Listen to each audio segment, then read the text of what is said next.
Sudah masuk ya? Apa ini? Suaramu sudah sampai sana. Saya ngobrol dulu. Bismillahirrahmanirrahim. Assalamualaikum warahmatullahi wabarakatuh. Assalamualaikum warahmatullahi wabarakatuh. Innal hamdalillah nahmaduhu wa nasta'inuhu wa nastaghfiruh wa na'udzu billahi min syururi anfusina wa min sayyiati a'malina may yahdihillahu fala mudhillalah wa may yudlilhu falan tajida lahu waliyyan mursyida. Asyhadu an la ilaha illallah wahdahu la syarikalah wa asyhadu anna Muhammadan abduhu wa rasuluh amma ba'du. Pagi hari ini semoga menjadi sababiah bagi kita untuk lebih mendapatkan kebarokahan dari Allah Subhanahu wa taala lewat acara upgrading di hari ini yang sebenarnya merupakan upgrading dalam rangka menyambut Milad PBI yang ke-17. Dan alhamdulillah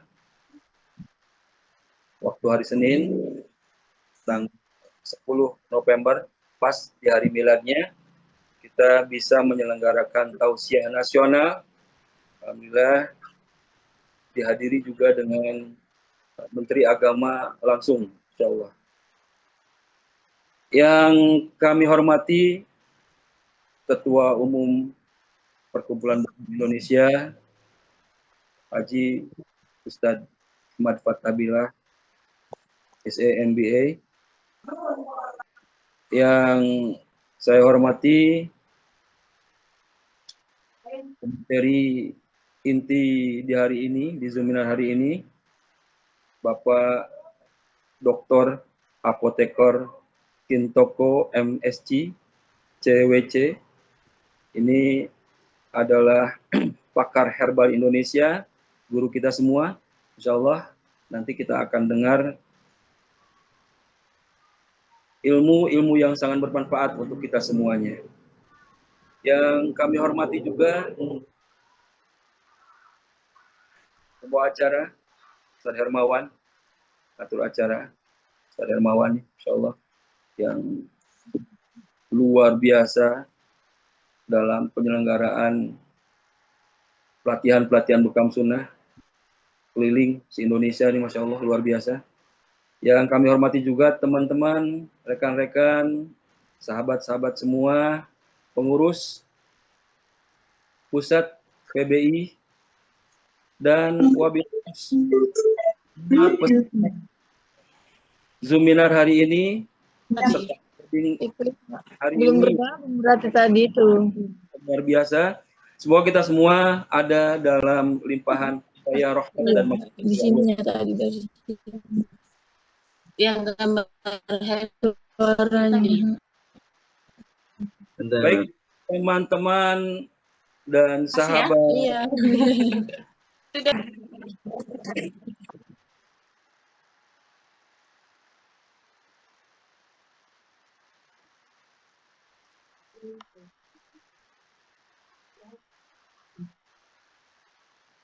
Suaranya Tat, hilang Tat.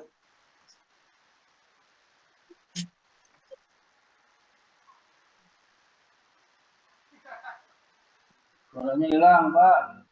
Tadi hilang suaranya Tat. Ada lagi nggak? Ada. Oh ya, Mas. Rupanya kepencet. Ada yang bocor barusan, apaan? Pencet rupanya. Ya. Ya. Baik, sebelum kita masuk ke acara inti kita, yang kita semua akan dapat informasi yang sangat luar biasa berharganya terkait persiapan herbal yang rasional dari pakar herbal Indonesia kita nih, Dr. Apoteker Kintoko Master of Science, CWC. Saya nggak tahu nih, gelar apa nih kalau CWC. Nanti kita belajar dari beliau. Beliau adalah guru kita semua, pakar herbal Indonesia. Namun sebelumnya, kami dari pengurus pusat ingin menyampaikan apresiasi yang luar biasa dari semua peserta upgrading ini. Mudah-mudahan semangat kita untuk terus menimba ilmu, memperkuat keilmuan Tibun Nabawi kita agar menjadi sebuah akidah yang betul-betul mengikat dalam prinsip berpikir, berucap, dan tata laksana, tata cara, kemudian pendekatan pengobatan yang menjadi amanah buat kita di Perkumpulan Buku Indonesia ini, yaitu menjunjung tinggi sunnah Tibun Nabawi. Sangat luar biasa terkesan dengan apa yang disampaikan oleh pemateri kita yang luar biasa ini, Dr. Apoteker Kintoko. Saya lihat di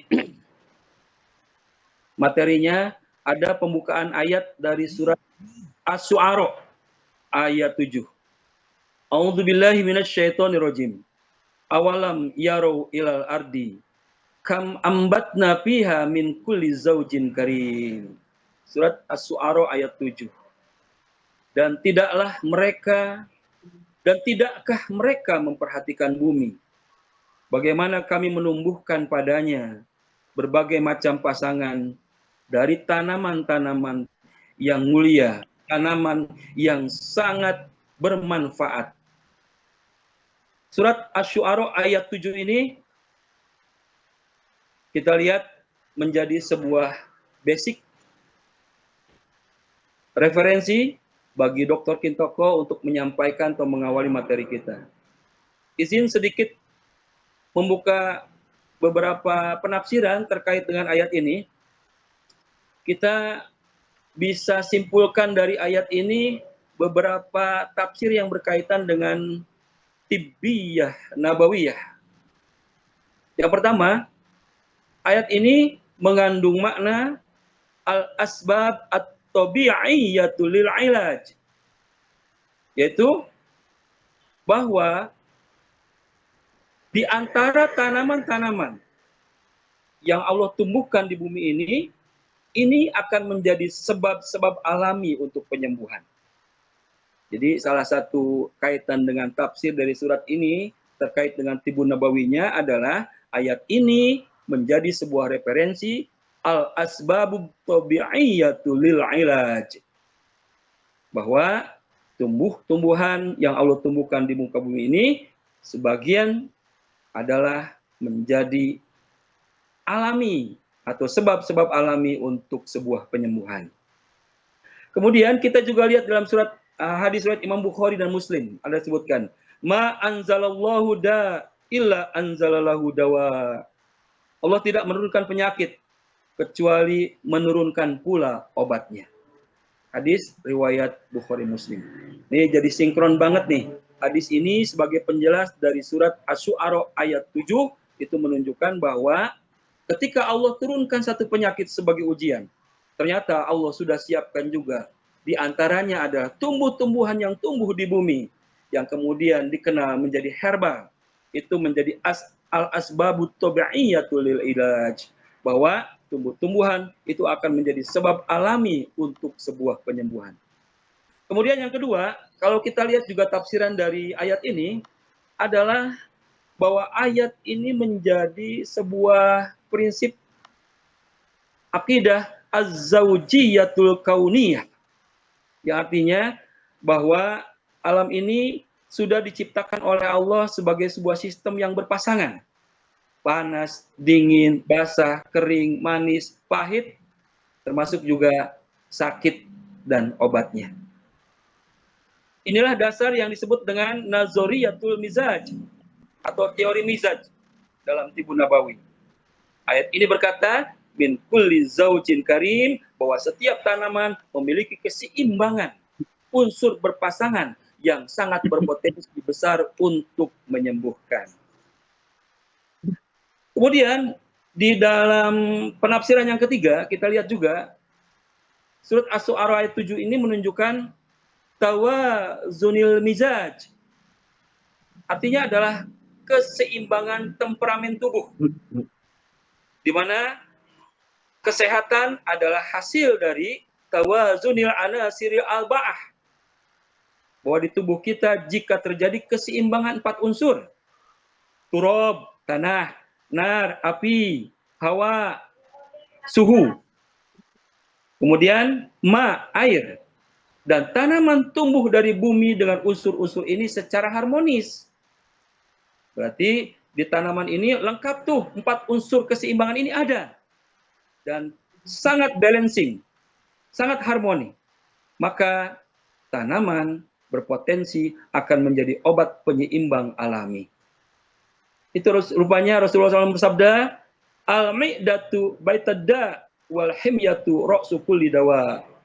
Perut adalah rumahnya penyakit dan menjaga makanan adalah pokok segala obat.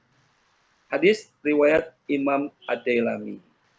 Ini perlunya kita menerapkan prinsip kulu wasrobu wala tusrifu. Makanlah, tapi jangan berlebihan. Dari cara makan kita yang sesuai porsinya, sesuai dengan kebutuhan tubuh kita, maka akan menjadi penyeimbang yang alami untuk mendapatkan kesehatan dan kesembuhan. Sekali lagi, ini hadis yang luar biasa dari Rasul mengingatkan al-mi'datu baituda wal himyatu ra'su kulli dawa. Perut adalah rumahnya penyakit dan menjaga makanan adalah pokok segala obat. Jadi kalau kita perhatikan munculnya kolesterol, asam urat yang berlebih atau hipertensi dan lain sebagainya, itu karena kita kurang menjaga keseimbangan makanan yang kita konsumsi. Karena itu mudah-mudahan kita semua peserta upgrading ini di bawah arahan ketua umum kita, di bawah arahan pemakalah kita, Dr. Kintoko, nanti kelak akan muncul satu masukan keilmuan yang secara ilmiah dan rasional yang luar biasa, sehingga kita bisa mampu mengatur, menjaga, dan menyeimbangkan pola makan kita untuk bisa menjaga perut kita, karena perut adalah rumah penyakit. Dan menjaga makanan adalah pokok segala obatnya. Kemudian penafsiran yang keempat, kita lihat juga, ada istilah al-ghidha'ud dawa, yaitu konsep bahwa makanan alami adalah juga obat. Jadi ternyata, gak semua penyakit harus dalam bentuk fisik obat yang dikemas memang menjadi sebuah obat untuk satu penyakit. Tapi ternyata dengan konsep bahwa keseimbangan kita mengkonsumsi makanan yang halal, yang thayyib dari Allah, maka otomatis ini akan menjadi al-ghidha'ud dawa, bahwa makanan alami yang kita makan yang dengan prinsip halal dan thayyib dan dengan keseimbangan yang cukup atas dasar keilmuan herbal yang nanti juga kita akan dapatkan dari Dr. Kintoko. Nah, ternyata semua itu akan menjadi obat yang otomatis buat diri kita.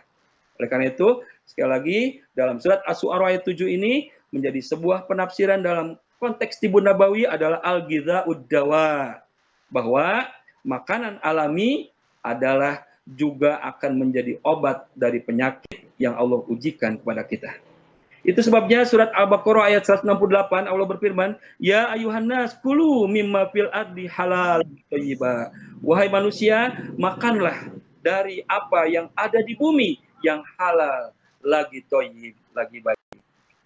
Kemudian ingat prinsip ayatnya, kulu wasrobu wala tusrifu. Silakan makanlah dan minumlah, tapi jangan berlebihan. Karena ternyata makanan yang halal dan thayyib, makanan yang baik, makanan yang berpotensi ada keseimbangan, unsur keseimbangan untuk menjadi penyembuh. Tapi jika dikonsumsinya dalam keadaan berlebih, dalam keadaan israf, maka itu akan menjadi penyebab munculnya keluhan atau penyakit. Kemudian yang kelima, kita juga baca tafsirnya dari surat Asy-Syu'ara ayat 7 ini adalah adanya prinsip Tibun Nabawi yang namanya al-adawiyatul karimah. Bahwa obat-obatan yang mulia itu bahan alami yang memiliki manfaat tinggi dan menumbuhkan keseimbangan. Ini bisa kita lihat di dalam rincian beberapa hadis Rasul, misalnya fil habbatis sauda syifaan min kulli da'in illa sam. Pada habat sauda itu terdapat penyembuh segala macam penyakit kecuali kematian. Ada lagi di hadis yang lain kecuali tua. Nah, tua nggak bisa diobatin tuh, ya. Gitu.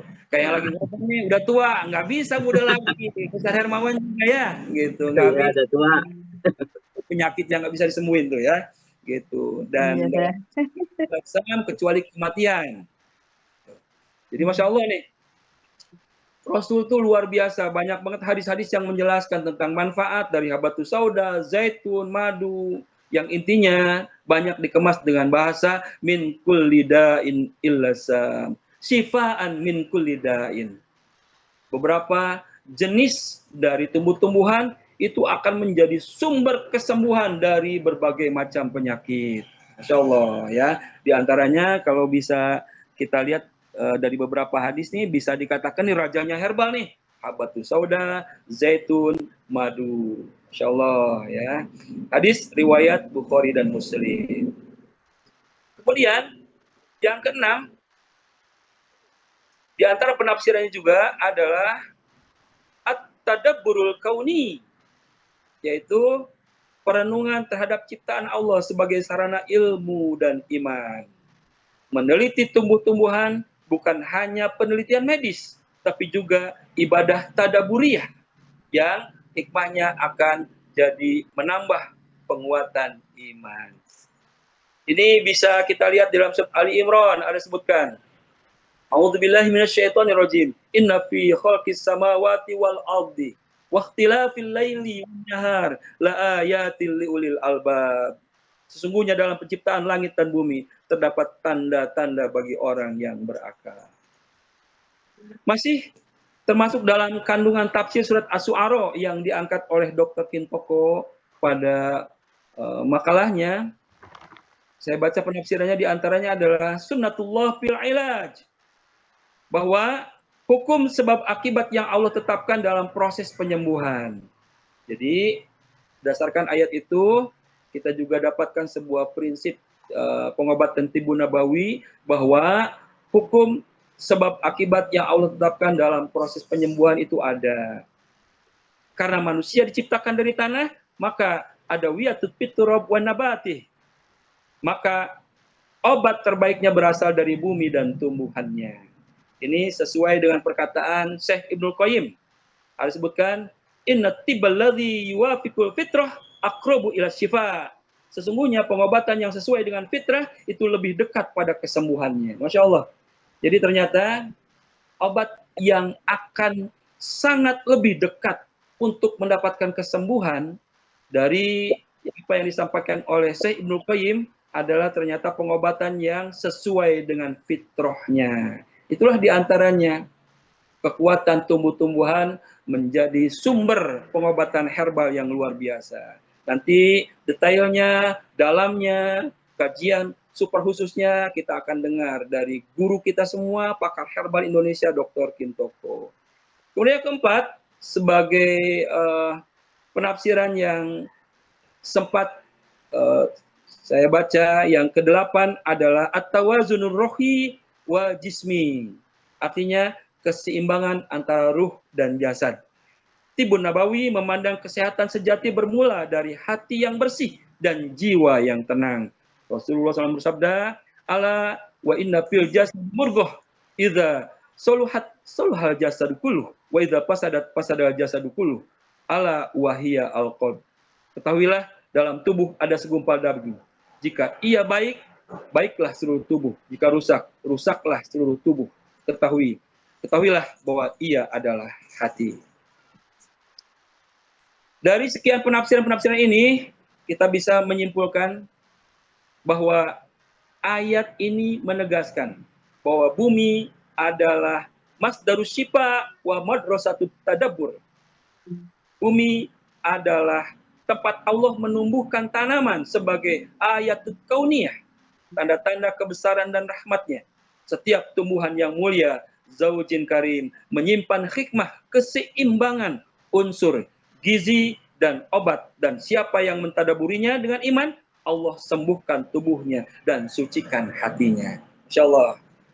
Dari beberapa yang bisa kami sampaikan sebagai di antara penafsiran surat Asy-Syu'ara ayat 7 yang akan menjadi dasar, rujukan, referensi, lisensi dari pakar herbal yang akan menjadi pemateri kita yang sangat luar biasa di Zoom atau upgrading kali ini adalah Dr. Kintoko. Masya Allah, luar biasa. Ayatnya sangat menyentuh prinsip-prinsip Tibun Nabawi sehingga sempat saya baca penafsirannya adalah seperti itu.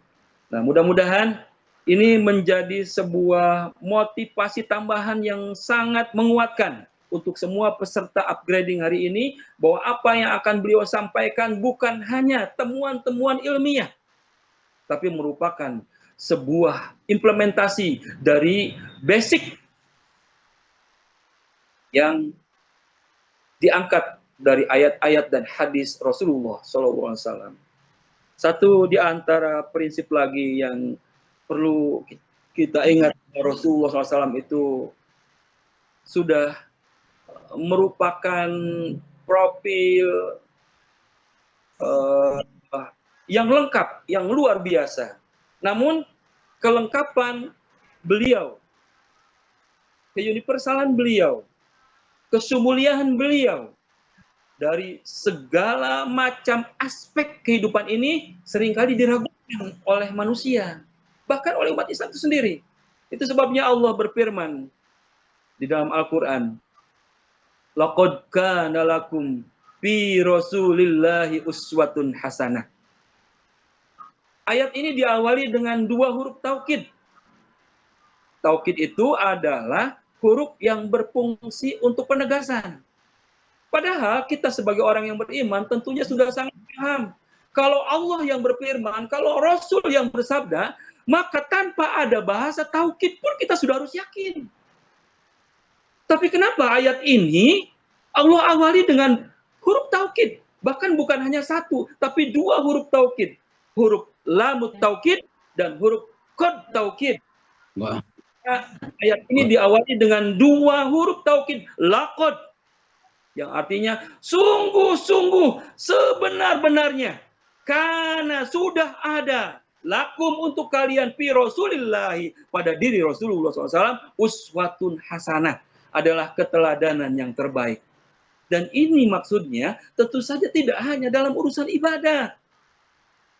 Nggak hanya sekedar kalau kita ingin dapat contoh sholat yang terbaik, ya contohlah Rasul. Ingin dapat contoh keluarga yang terbaik, ya contohlah Rasul beserta keluarganya. Dan tidak kita hanya pahami ini, tentu ini harus dipahami dengan sumuliah, keseluruhan yang mencakup secara utuh, termasuk prinsip pengobatan atau Tibun Nabawi. Itu sudah ada contohnya yang luar biasa, yang terbaik pada diri Rasulullah SAW. Itu sebabnya pakai kalimat harfu taukidnya dua, laqad. Dalam balaghah itu dipahami dengan ketika sebuah rangkaian kalimat, baik dalam ayat Al-Quran maupun hadis, itu menggunakan huruf taukid di awalnya, itu menunjukkan bahwa idza kana mukhatab mutaraddidan, bahwa mukhatab, audiens yang akan menjadi objek untuk mendengar, membaca, dan seharusnya meyakini ayat ini, itu dalam keadaan kebanyakannya ragu. Gitu. Di dalam balaghah disebutkan, kalau sebuah ayat, hadis diawali dengan taukid, itu menunjukkan bahwa isi yang disampaikan oleh Allah dan Rasulnya ini adalah isi yang maknanya seringkali diragukan oleh umat ini. Makanya pakai laqad. Nah, itu real pada kita nih. Kalau kita sampaikan bahwa Rasul itu adalah pengobat yang terbaik, belum tentu semua mau menerima dari keyakinan ini atau akidah ini. Karena itu, kita sebagai Muslim tentu harus sangat meyakini prinsip-prinsip ini. Laqad kana lakum fi rasulillahi uswatun hasanah, menunjukkan jangan ragu, begitu penekanannya. Jangan ragu bahwa contoh pengobat yang terbaik adalah Rasulullah Sallallahu Alaihi Wasallam. Bukan hanya sekedar ibadah saja, tapi pada diri Rasul adalah contoh juga pengobat yang terbaik dalam prinsip Tibbun Nabawi bagi kita semua. Itu sebabnya termasuk dengan bekam itu sendiri, Rasul pakai taukid kalimatnya. Inna afdola ma tadawaitum bihi al-hijamah. Ini Rasul bersabda dalam hadis Bukhari dan Muslim seperti itu. Juga menggunakan taukid. Itu tuh. Artinya, Merah tuh, ngapain lu? pasti sekali bahwa Apa itu, lanjut aja. ya gimana Ustaz Aher? Ustaz Aher? Lanjut. Ya, bentar lagi ya. Oke, bentar lagi ditanggung. Ya, siap. Ya. Nah, tuh termasuk bekam tuh. Kenapa sampai ada huruf taukid di depannya? Inna afdola ma tadawaitum bihi al-hijamah. Sama prinsipnya, idza kana al-mukhatab mutaraddidan. Rasul sudah sangat paham, mengetahui bahwa sebagian besar dari umat ini akan meragukan tentang bekam di awalnya. Sampai kemudian mereka mengerti ilmunya.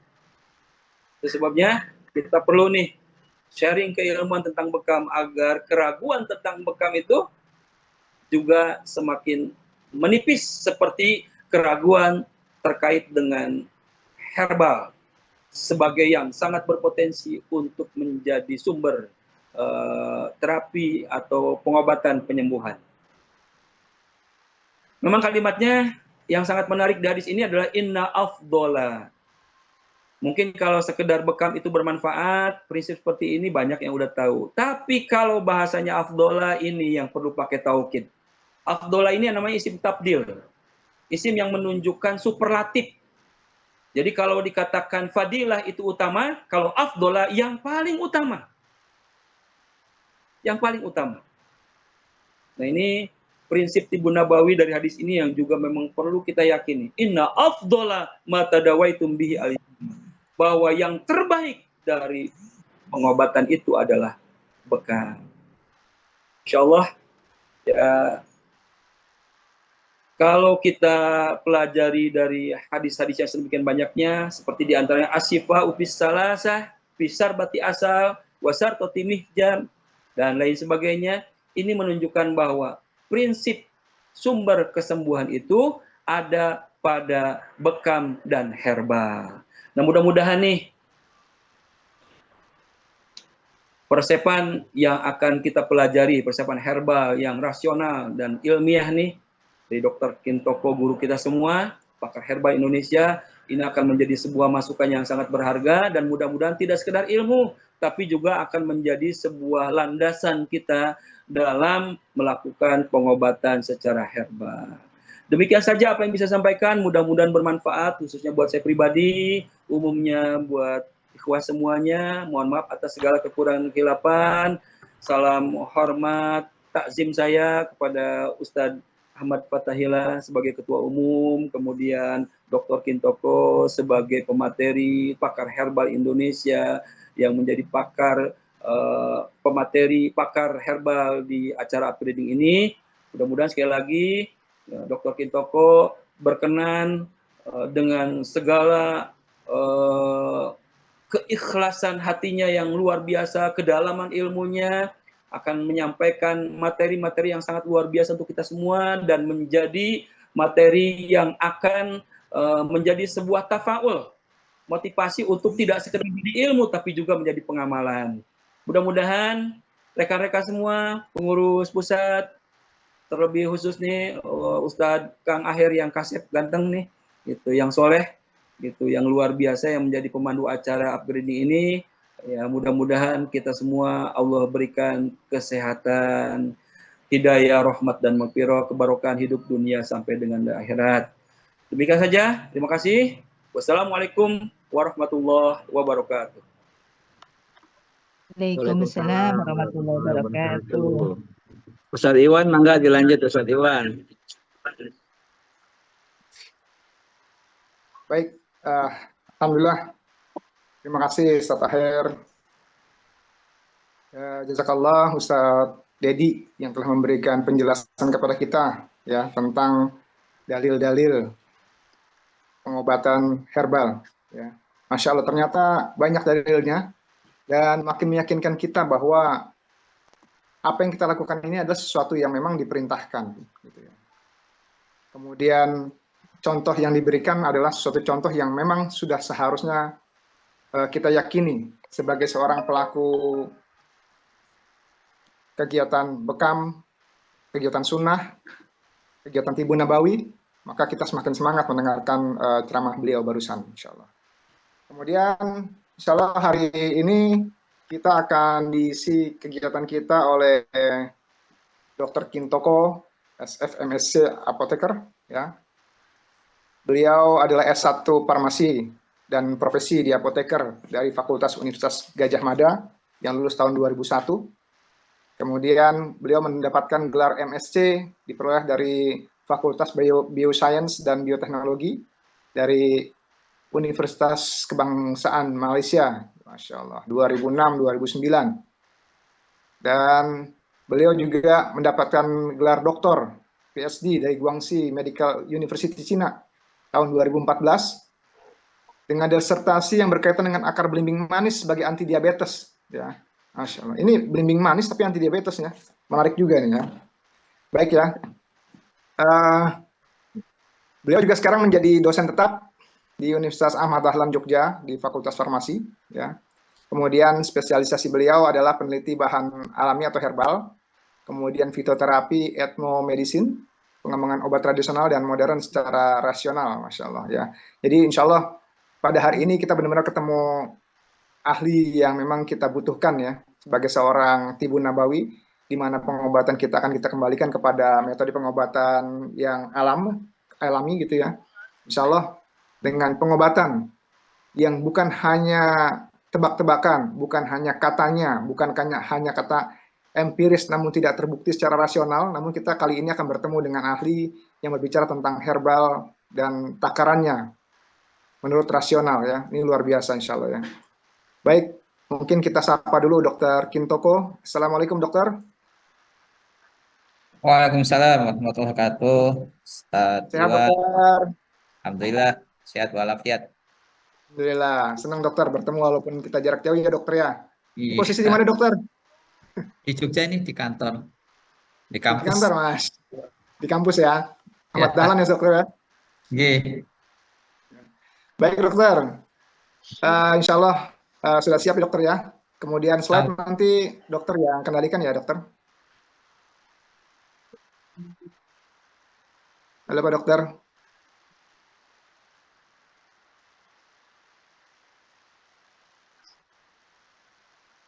Halo Pak Dokter. Ya siap. Ya. Siap-siap. Ya. Baik Pak Dokter.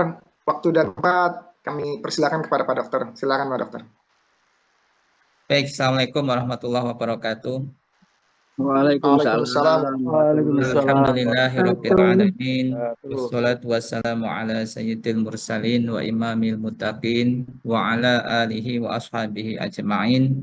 Asyhadu alla ilaha illallah wahdahu la syarikalah wa asyhadu anna Muhammadan abduhu wa rasuluh la nabiyya ba'da. Qala Allah Ta'ala fi kitabil karim, a'udzu billahi minasyaitonir rajim, awalam yara ilal ardi kam ambatsna fiha min kulli zawjin karim al-ayat. Yang saya muliakan Ketua PPI Ustadz Attahillah, juga para senior, ada Ustadz Aher, ada Ustadz Udes tadi, Masya Allah kita menyimak tausiah Mau'izatil Hasanah berkaitan dengan Ajib An-Nabawiyah, luar biasa. Barangkali 85% penduduk muslim Indonesia ini harus terpapar dengan Tibun Nabawi ya, supaya mereka sehat seperti kesehatan yang ada pada diri Nabi kita, Nabi Muhammad SAW, dengan gambaran dalam satu hadis annahu u'tiya quwwatas salasina, telah dikaruniakan kesehatan pada diri Nabi sebagaimana 30 orang lelaki sehat. Nah, itu bandingannya gitu, sampai seperti itu ya kesehatannya Nabi itu. Ya, Nabi dalam sirahnya sakit 2 kali gitu ya, sepanjang hidup. Kita terbalik 2 kali sehari sakit. Nah, gitu kan. Itu terbolak-balik dunia ini karena semakin jauh dengan gaya hidup Nabi kita Shallallahu Alaihi Wasallam. Maka apa yang disampaikan oleh Ustadz Udes tadi sangat menyentuh hati, terutama diri saya sendiri ya, yang inginkan kebaikan dari sunnah-sunnah Nabi itu termasuk di dalam bidang kesehatan. Nah, hari ini kita membahas salah satu karunia Allah yang dilimpahkan kepada kita penduduk Indonesia yang sekarang jumlahnya 280 juta jiwa dan 85%-nya adalah Muslim, ya. Tapi kita juga adalah bangsa yang paling tidak sehat di dunia.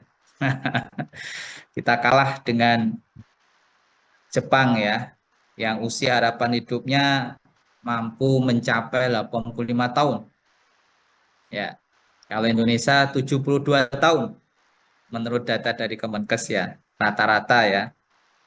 Jadi yang sudah 71 tahun 11 bulan ya tinggal bulan ini itu harus dipahami. Itu.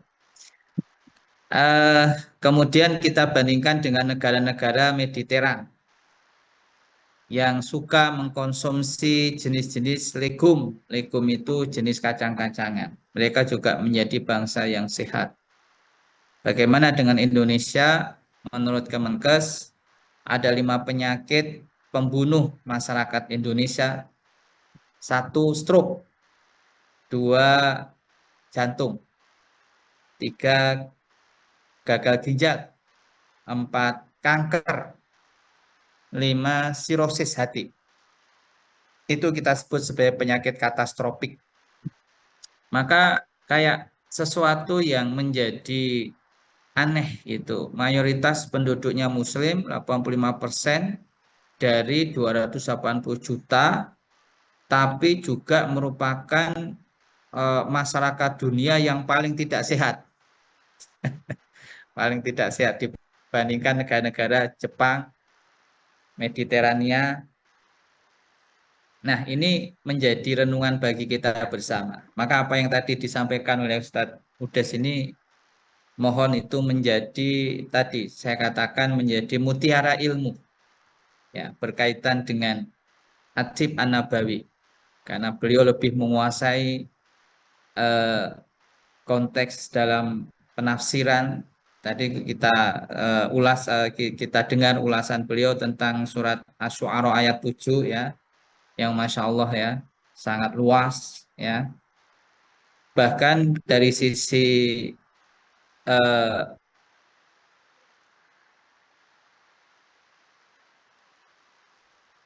bahasa pun beliau sampaikan tadi itu menurut saya sudah cukup untuk meyakinkan kita bagaimana kedokteran Nabi atau Atib An-Nabawi itu harus menjadi bagian dari kehidupan kita sehari-hari.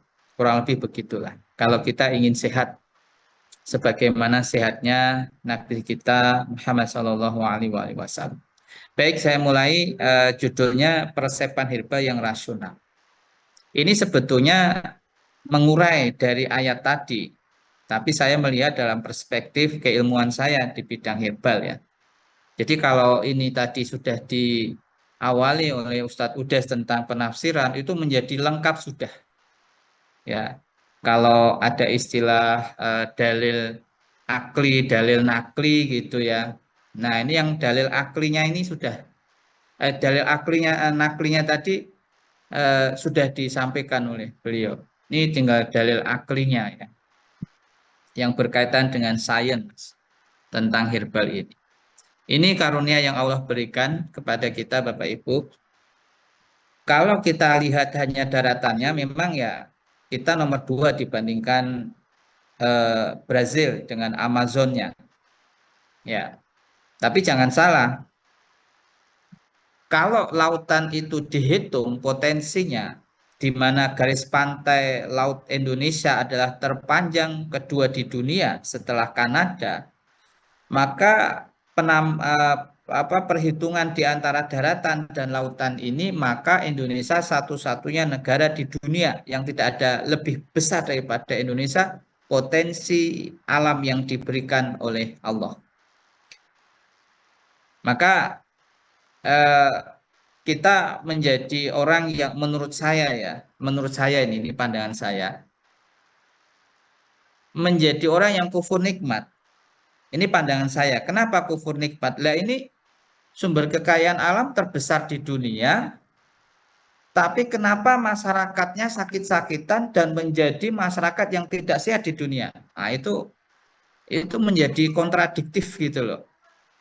Jangan-jangan kita kena ayat fabi ayyi ala rabbikuma tukadziban.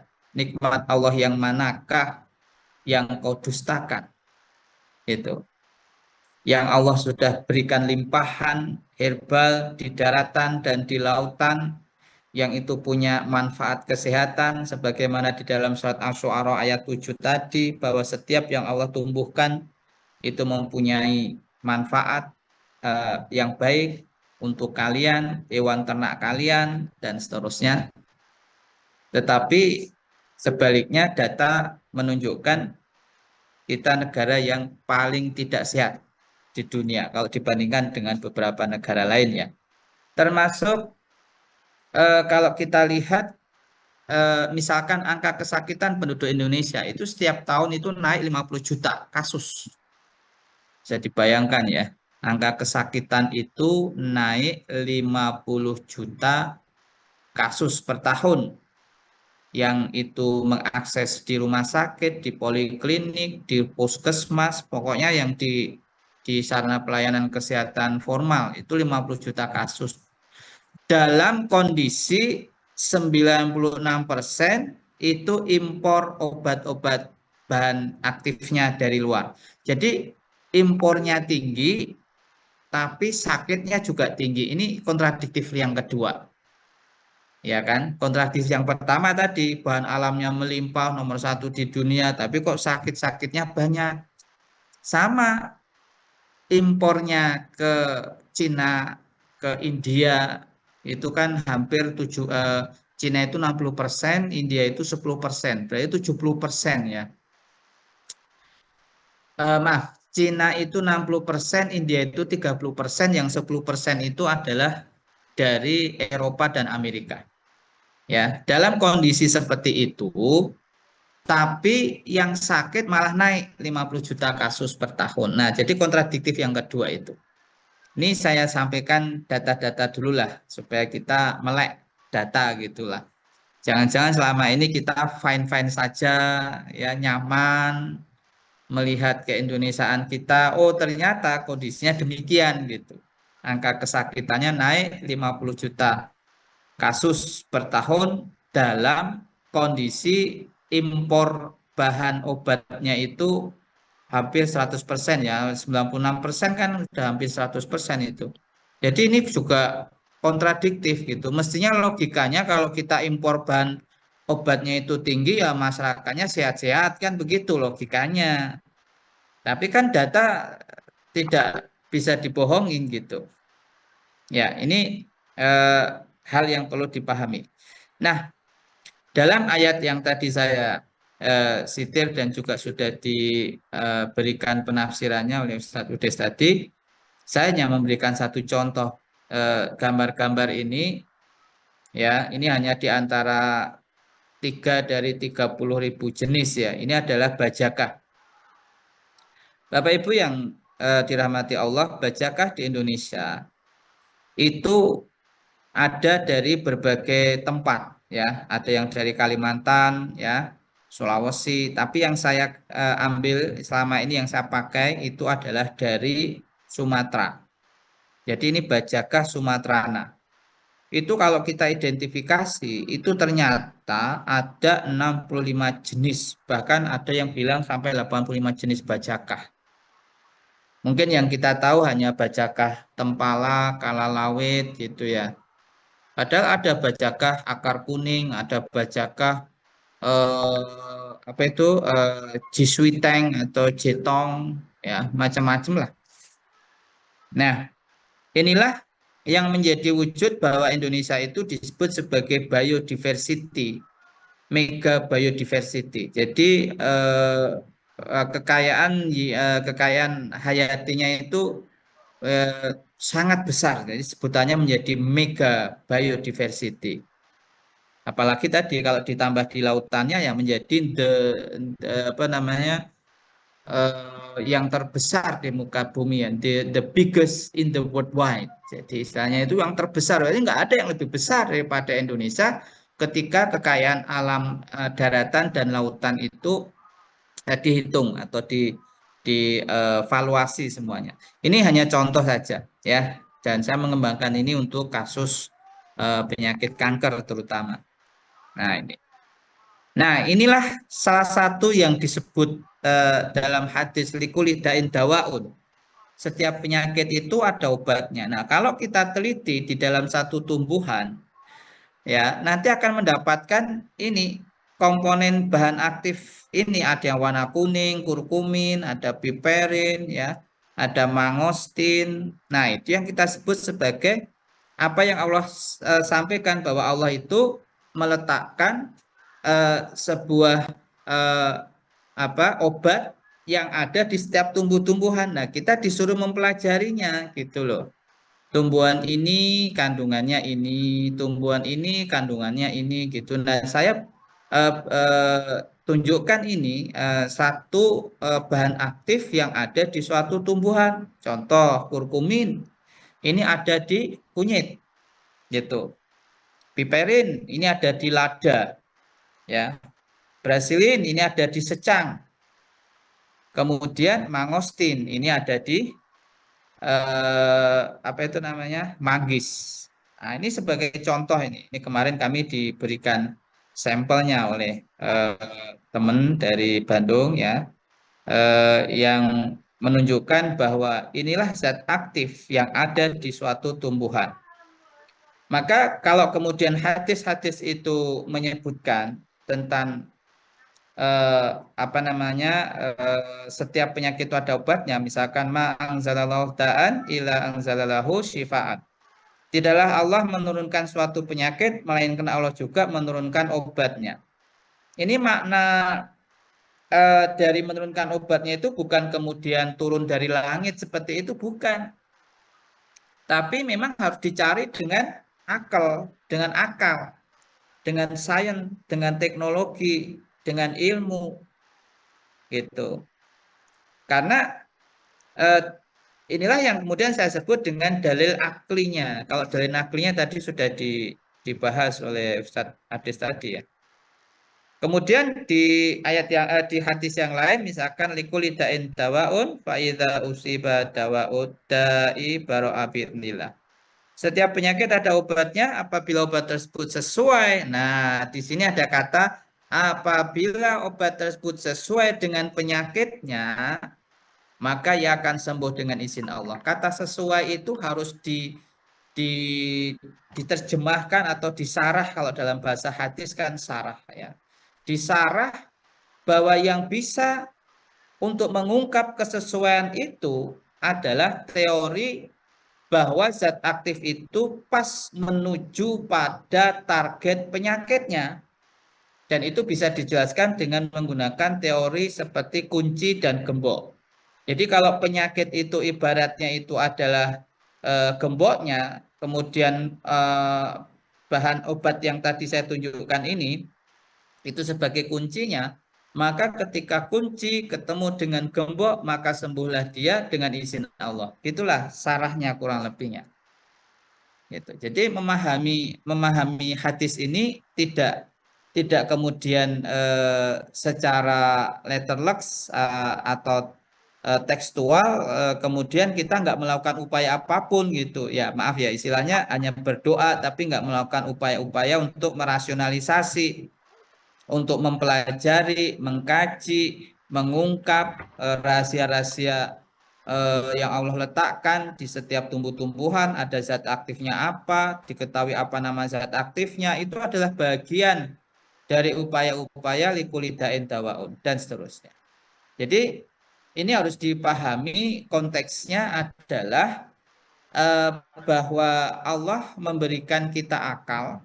Dengan akal itu kita bisa mengembangkan keilmuan atau teknologi, sains dan seterusnya untuk mengungkap rahasia-rahasia di balik setiap tumbuhan yang Allah katakan di dalam tumbuhan itu ada manfaatnya. Nah, ini harus dipahami seperti itu.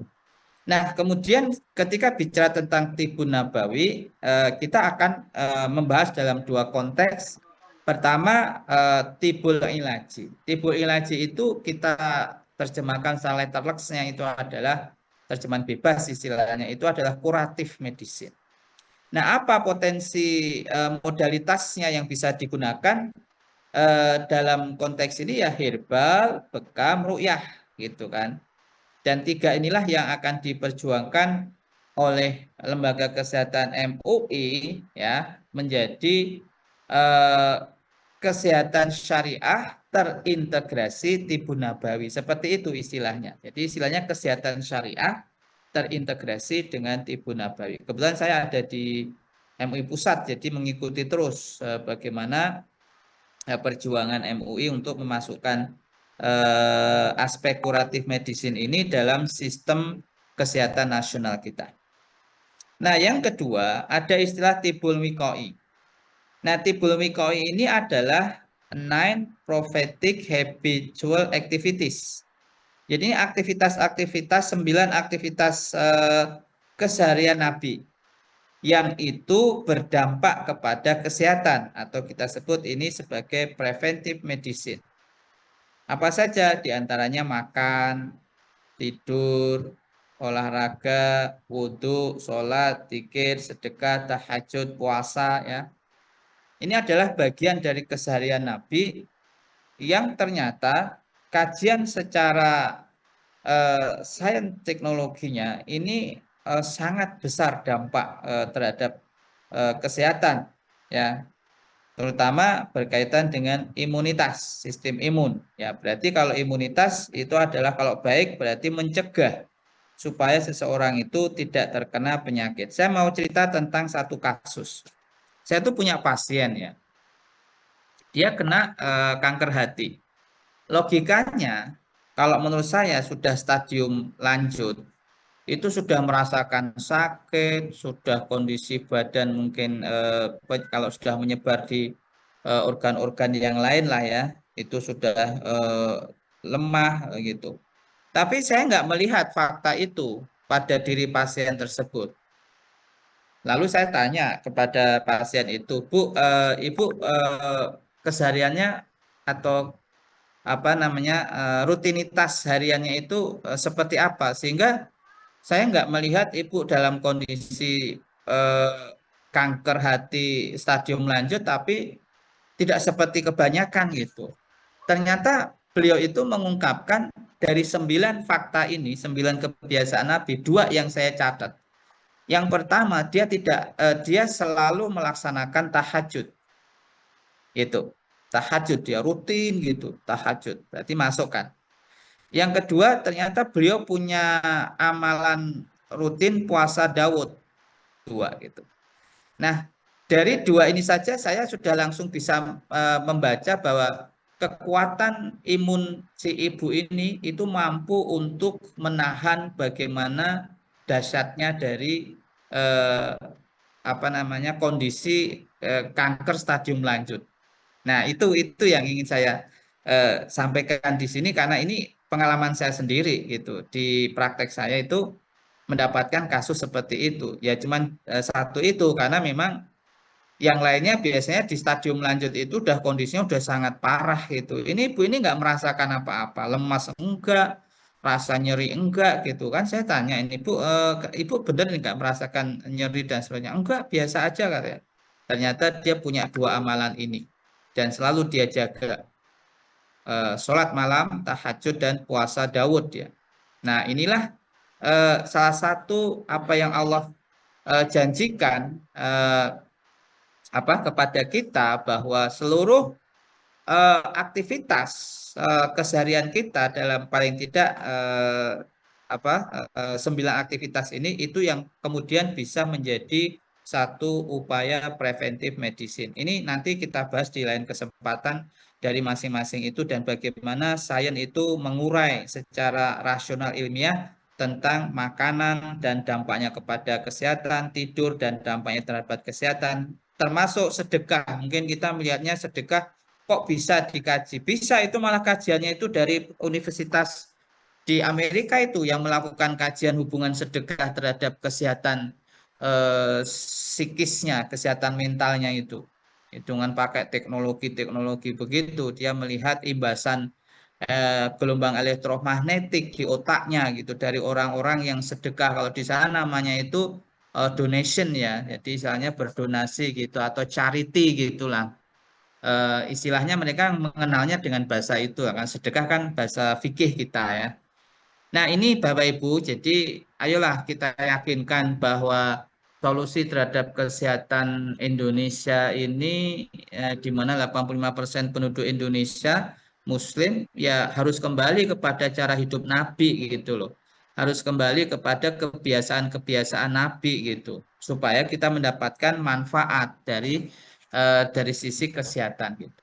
Nah, oke, sekarang kita melihat dari sisi ekonomi. Karena biasanya orang itu ada yang tergerak, mau bergerak itu kalau ada cuannya gitu. Kalau ada madunya, kalau ada manisnya, kalau ada gulanya gitu. Kalau disuruh ngikuti gaya Nabi gitu belum tentu mau gitu. Tapi kalau dikasih tahu itu nanti di situ ada potensi ekonominya gitu, baru dia mau bergerak gitu. Nah, itu kan setiap orang beda-beda kan. Nah, di sini penelitian yang saya lakukan bareng dengan Kemenperin waktu itu, saya coba memetakan berapa potensi jamu nasional itu dari berbagai sumber data yang kami olah secara saintifik, secara ilmiah, dengan metode least square method, ya, metode kuadran terkecil. Saya mendapatkan persamaan seperti ini. Ini persamaan estimasi ya, atau prediksi. Di sini saya bisa memperkirakan misalkan tahun berapa omsetnya berapa gitu. Ini sebagai contoh. Tahun 2025 ini nanti perkiraan saya omset jamu nasional kita atau herbal kita mencapai 23 triliun rupiah gitu. Nah, saya mencoba di tahun sebelumnya 2016 ya, itu mencapai 14,4 triliun. Itu prediksi ya, prediksi. Tapi realisasinya di tahun 2016 itu tembus sampai 18 triliun. Itu realisasi. Berarti dengan menggunakan logika itu kemungkinan besar di tahun 2025 ini juga nanti omset jamu itu pasti di atas 23 triliun. Bayangkan loh, 85% umat Islam Indonesia itu menjadi pasar yang potensial kalau kita bicara tentang nilai omset ini. Tapi berapa kemudian yang bisa diperoleh atau berputar di antara kalangan umat Islam itu sangat-sangat kecil, sangat-sangat kecil. Jadi mestinya yang hadir di sini ya, kalau saya tanya berapa omsetnya, ya minimal lah kalau istilah saya minimal ya 1 bulan itu ya 100 juta gitu loh. Minimal itu. Ya, karena menurut Badan POM data yang disampaikan itu lebih besar lagi di mana omset tahunan herbal kita itu sampai 300 triliun loh. Sampai 300 triliun. Saya hanya memprediksi 23 triliun, jauh banget dari apa yang disampaikan Badan POM sampai mencapai 300 triliun gitu. Jadi sebetulnya dari ini saya ingin memberikan satu insight yang penting bahwa herbal itu memberi dampak kesehatan fisik dan kesehatan finansial gitu loh maksud saya. Kesehatan fisik seperti apa yang dicontohkan oleh Nabi ya karena kita bicara konteks herbal Tibu Nabawi. Kesehatan finansial ya ini yang apa yang yang saya dapatkan dari hasil penelitian tentang omset jamu nasional atau yang berdasarkan info dari Badan POM yang tembus sekitar 300 triliun itu. Nah, pertanyaannya, sudahkah kita mempunyai kesehatan ala Nabi, kesehatan seperti Nabi yang sepanjang hidup hanya sakit 2 kali? Coba dijawab sendiri masing-masing. Atau apakah kita telah mempunyai kesehatan finansial yang sebulan rata-rata omsetnya itu seratusan juta? Coba dijawab masing-masing. Saya hanya ingin mengajak kita berpikir rasional saja lah, karena tema kita kan ramuan yang rasional gitu. Toh semua saya hanya bisa menghadirkan dalam bentuk data. Ini kan data saja ini. Maksud saya ini data dari penelitian. Adapun kemudian apakah ada di antara kita yang kemudian tergerak untuk bisa mempunyai kesehatan ala Nabi, mempunyai kesehatan fisik ala Nabi, atau kesehatan finansial di atas 100 juta, itu semuanya kembali kepada kita masing-masing. Itu ya. Ini yang penting tersampaikan. Ditambah potensi dari penggunaan sosial media yang rata-rata penduduk Indonesia itu sehari itu megang HP gadget itu 5 jam. Apakah kita sudah memanfaatkan, mengoptimalkan yang 5 jam itu untuk bisa meningkatkan kesehatan fisik kita dengan cara literasi, atau kesehatan finansial kita dengan cara promosi? Jangan-jangan 5 jam itu hanya untuk update status, untuk menyampaikan sesuatu yang tidak bermanfaat, galau, di-upload di statusnya itu, menurut saya ini adalah energi negatif gitu. Nah, sosial media yang perlu kita kembangkan diantaranya adalah ada misalkan IG, ada TikTok, ada apalagi dan seterusnya ya, YouTube, Facebook. Nah, ini adalah wasilah kita untuk berdakwah dengan dakwah Tibu Nabawi menggunakan sosial media. Caranya sebetulnya sederhana. Kalau dalam satu waktu yang sama, yang kita sebut sebagai prime time-nya, waktu yang utama, misalkan pagi hari sebelum bekerja, PBI melakukan satu komando bersama-sama dalam rentang waktu itu, misalkan antara jam 6 sampai jam 7, semuanya melakukan posting dalam waktu yang bersamaan. Itu geger itu jagat sosial media itu. Itu cara branding yang efektif. Cuman kan nggak dikomando aja. Coba kalau nanti dikomando. Kita mengambil satu tema kesehatan ala Nabi, di mana perut menjadi pusatnya penyakit dan makanan menjadi solusinya misalkan. Kalau itu dilakukan secara terkomando dalam waktu prime time-nya, yaitu sebelum berangkat kerja, waktu nanti istirahat siang, dan setelah pulang kerja, itu dahsyat dampaknya untuk dakwah itu. Dan kita belum menggunakan atau mengoptimalkan sosial media itu secara terkomando dalam satu waktu yang sama. Biasanya kita sebut itu sebagai storm, gerakan storm ya. Misalkan tweet storm gitu dalam waktu yang bersamaan. Jangan sendiri-sendiri, jangan sporadis, itu nggak nendang gitu loh.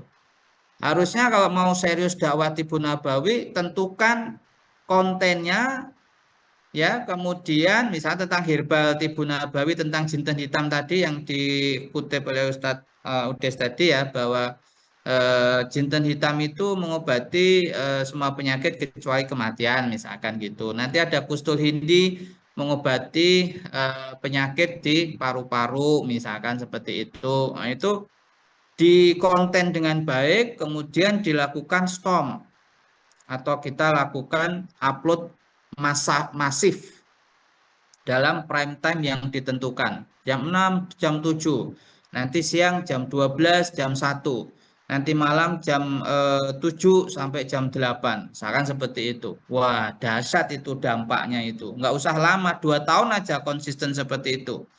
Maka Indonesia akan berubah total dari negara atau bangsa atau masyarakat yang sakit-sakitan tadi menjadi bangsa yang sadar bahwa nabinya itu adalah orang yang paling sehat di dunia. Itu. Ini harus dilakukan upaya-upaya itu secara strategis supaya kita mendidik masyarakat Indonesia yang 280 juta dengan 85%-nya muslim itu tertarget dengan baik gitu.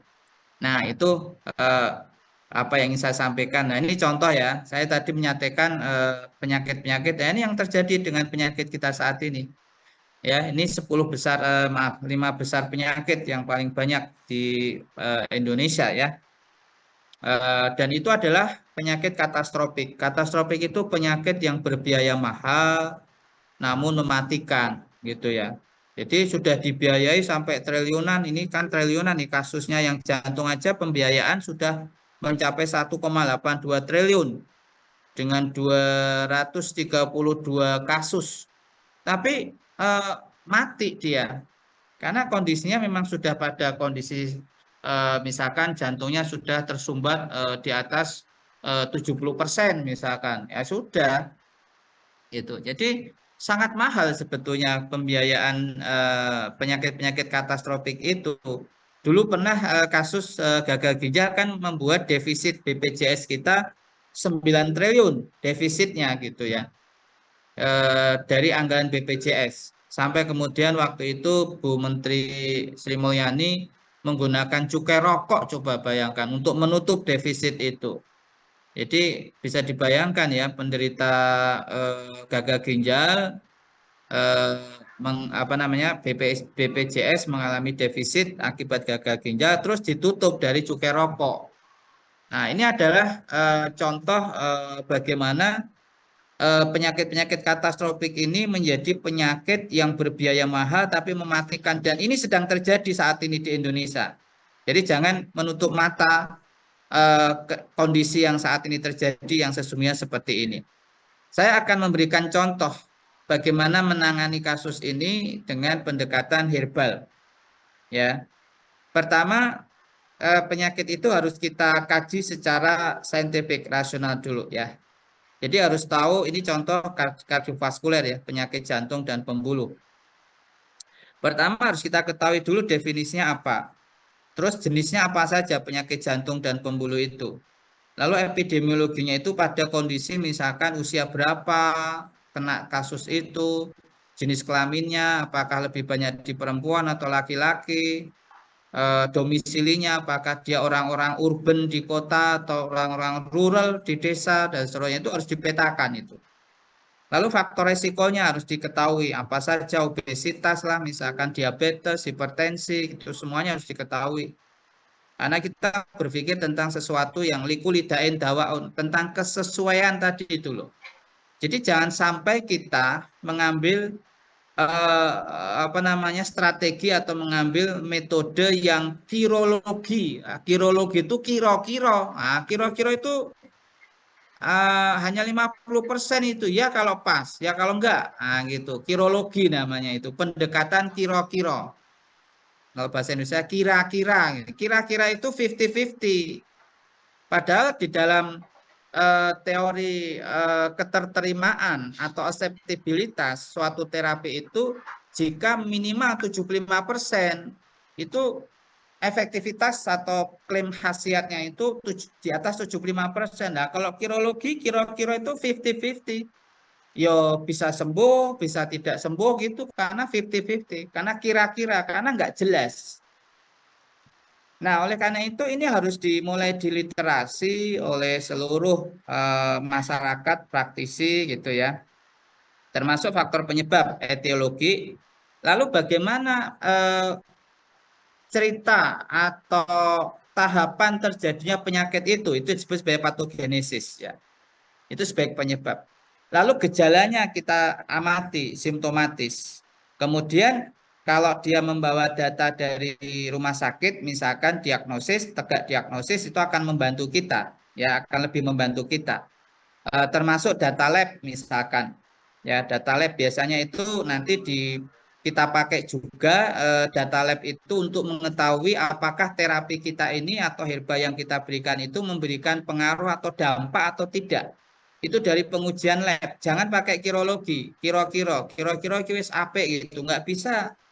Kita berpikir rasional, dan rasional itu adalah kesesuaian seperti yang tadi dalam hadis disampaikan. Jika obat itu sudah sesuai dengan penyakitnya, maka sembuhlah dia dengan izin Allah. Nah, kata izin Allah, bidilah, itu disandarkan dalam konteks teologi artinya kita memahami kesembuhan itu memang wa idza maritu fa huwa yashfin. Itu kesembuhan itu tegak lurus kepada Allah sebagai zat yang Maha menyembuhkan.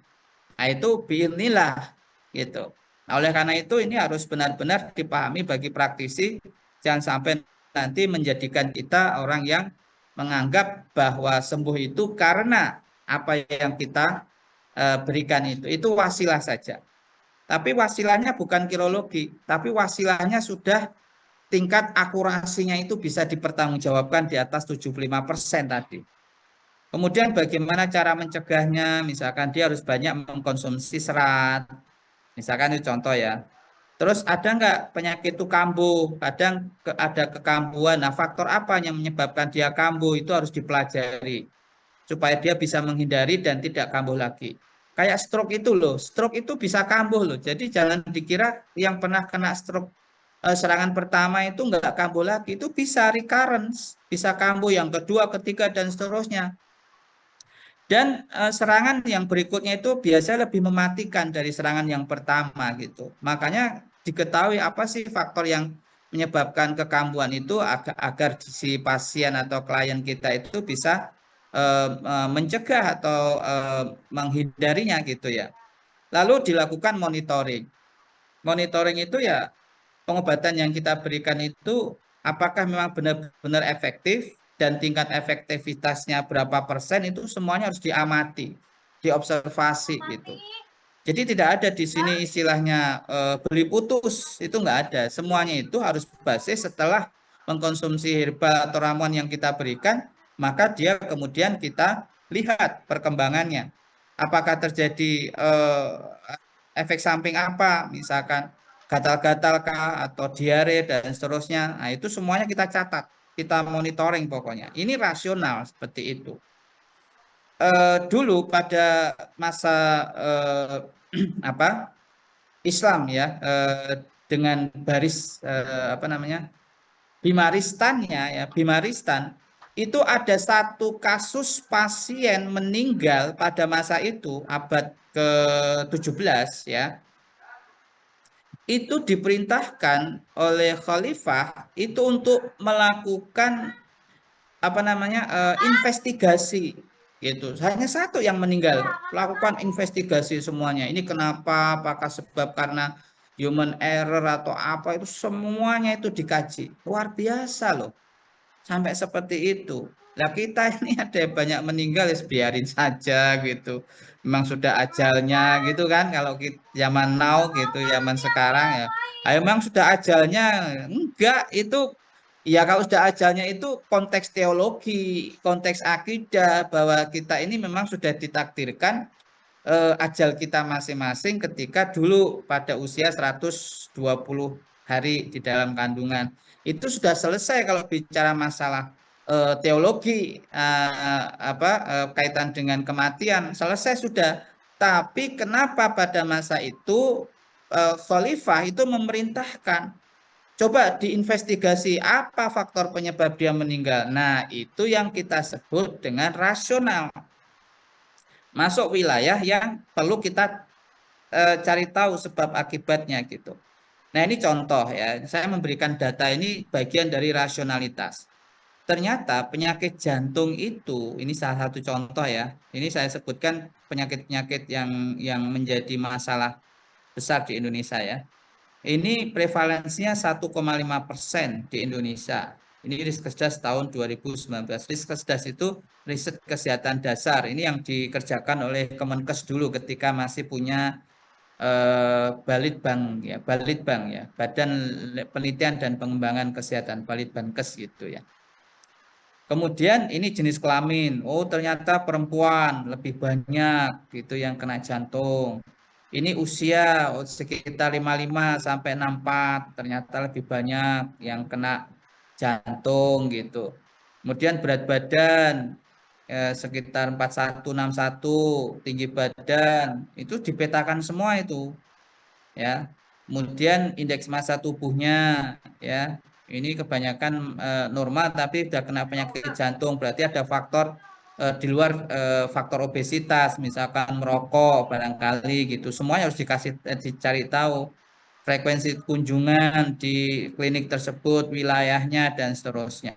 Jadi begitulah Bapak Ibu semuanya ketika kita bicara tentang logika rasionalitas itu based data and fakta. Jadi semuanya itu harus berbasis data dan fakta. Tidak bisa dengan mitologi, tidak bisa dengan kirologi, itu nggak bisa. Semuanya itu harus didasarkan pada fakta dan data. Itu yang disebut dengan rasional, gitu ya. Ini saya kasih contoh ya, herbal itu sudah dipakai di Rumah Sakit Sarjito. Ya, ini untuk kasus nyeri sendi ini. Ini kasusnya nyeri sendi. Jadi dia berikan kurkuma santoriza. Ya, ini kan temulawak ini. Kemudian Centella asiatica, ini kan pegagan. Nah, ketika kita menggabungkan dua tanaman ini, berarti sesungguhnya kita sedang atau melakukan yang namanya peresepan, gitu loh, atau membuat satu resep, gitu.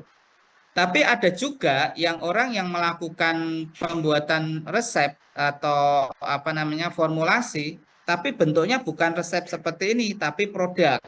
Nah, contohnya misalkan seperti ini. Ini ada produk apa yang di situ ada komposisi. Nah, sesungguhnya komposisi itu adalah logika meramu atau meracik, tapi bentuknya kemudian menjadi sediaan. Ini sediaan kapsul, sediaan oles dan seterusnya ya. Jadi silakan dari Bapak Ibu bisa menggunakan dua pendekatan. Apa mau diberikan dalam bentuk resepnya atau sudah dalam bentuk produk jadi yang tinggal oles. Nah, maka dasar untuk membuat suatu peresepan itu adalah informatorium herbal. Jadi informatorium herbal itu dasar, ya. Dasarnya dari sini.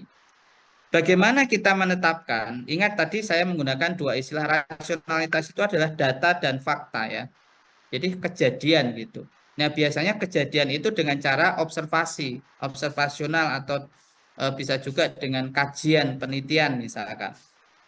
Nah, di dalam informatorium ini susunannya disusun sedemikian rupa sehingga ini akan memudahkan kita. Nama Latin dari tanaman itu, nama lokalnya, bagian yang digunakan, data keamanan, ya, indikasi, kontraindikasi, kemudian efek samping, interaksi, misalkan apakah boleh herbal ini dikonsumsi bersama dengan obat medis misalkan. Dosisnya, cara penggunaan, nah ini adalah informatorium. Dari sinilah dasar kemudian kita membuat resepnya atau peresepannya, gitu ya. Saya kasih contoh nama Latin misalkan. Kadang di situ ada nama sinonim, misalkan curcuma longa itu nama sinonimnya curcuma domestica, yaitu kunyit. Jadi kunyit itu punya nama Latin, ya, curcuma longa, curcuma domestica. Itu nama sinonim maksud saya ya. Kemudian nama lokal ini menunjukkan pengetahuan asli dari setiap daerah. Ada yang menyebut kunyit itu koneng, ada kunir dan seterusnya. Itu adalah nama-nama lokal. Jadi nama lokal itu disesuaikan di mana Bapak Ibu domisili karena supaya masyarakat menyebutnya itu dengan yang kita pahami persepsinya sama. Kalau misalkan saya tinggal di Malaysia, saya akan menyebut jahe itu kalau di sana namanya halia, bukan jahe. Di sana namanya halia. Kalau saya tinggal di daerah misalkan Banyumasan, serai atau serai itu di sana disebutnya itu kamijara.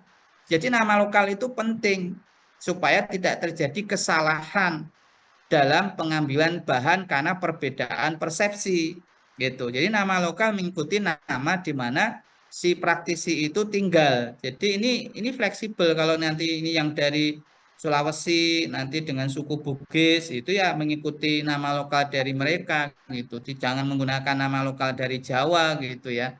Nanti mereka nggak tahu gitu. Beda soalnya. Lalu bagian yang digunakan jangan sampai salah ya. Nanti kalau sampai salah itu terjadi namanya adulterasi, pemalsuan. Kayak contohnya saga manis itu yang dipakai kan daunnya. Kalau salah ngambil dari bagian bijinya menjadi beracun. Nah, itu berarti terjadi adulterasi, terjadi kesalahan pemalsuan dari bahan gitu. Nah, lalu data keamanan harus mendahului khasiat. Sebelum kita membuat peresepan, pastikan tanaman itu aman. Nah, kalau tanaman aman itu yang paling terbukti memang bisa menggunakan empiris, terutama dari data leluhur keluarga turun-temurunnya yang disebut sebagai tutur tinutur. Jadi itu dituturkan dari keluarga moyang-moyangnya ke anak cucu cicit buyut dan seterusnya. Dia katakan tanaman ini untuk aman dan dimanfaatkan untuk ini, itu menjadi sesuatu dasar. Tapi kalau misalkan kita tidak mempunyai sanad ramuan secara keluarga atau ramuan tutur tinutur, maka kita bisa menggunakan pendekatan secara ilmiah. Jadi di Badan POM itu menerima kalau ramuannya itu dari tutur tinutur, dari ramuan keluarga, itu diterima keamanannya itu, karena keluarga itu yang sudah menapis, nggak mungkin dia akan diteruskan kepada anak cucu anak turunnya kalau ramuan itu bersifat meracuni atau mematikan, misalkan mengkonsumsi itu terus terjadi keracunan, nggak akan mungkin itu diteruskan. Logikanya Badan POM itu begitu. Jadi data keamanan itu menjadi bisa diterima secara ilmiah, secara rasional maksud saya, meskipun itu dasarnya empiris. Tapi kalau mau diilmiahkan bisa dengan menggunakan pengujian secara toksisitas. ED50 lebih dari 2 gram per kilogram berat badan, ini aman. ED50 lebih dari 5 gram per kilogram berat badan, sangat aman.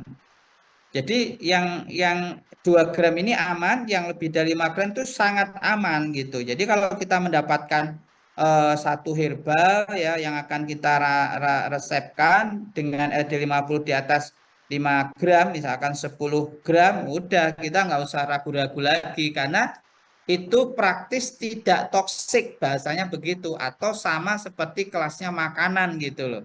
Kan makanan-makanan kita itu mesti LD50-nya di atas 5 gram karena praktis tidak toksik. Masa kita makan nasi kemudian keracunan, juga mungkin nasi itu akan sampai kepada kita hingga hari ini. Itu logika rasionalnya seperti itu. Dan seterusnya ya. Kemudian indikasi. Indikasi itu ada repurposing. Repurposing itu satu tanaman bisa mempunyai beberapa klaim. Sebetulnya itu juga terjadi pada obat modern seperti metformin, itu ternyata juga dipakai tidak hanya menurunkan gula darah, tapi metformin juga dipakai untuk kasus kista PCOS pada perempuan. Nah, itu kan namanya repurposing.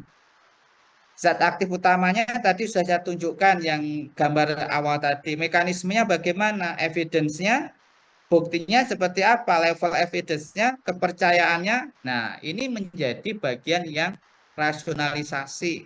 Maka tadi di awal saya sampaikan, kalau kita bicara masa herba yang rasional, memang aspek-aspek ini harus terpenuhi gitu.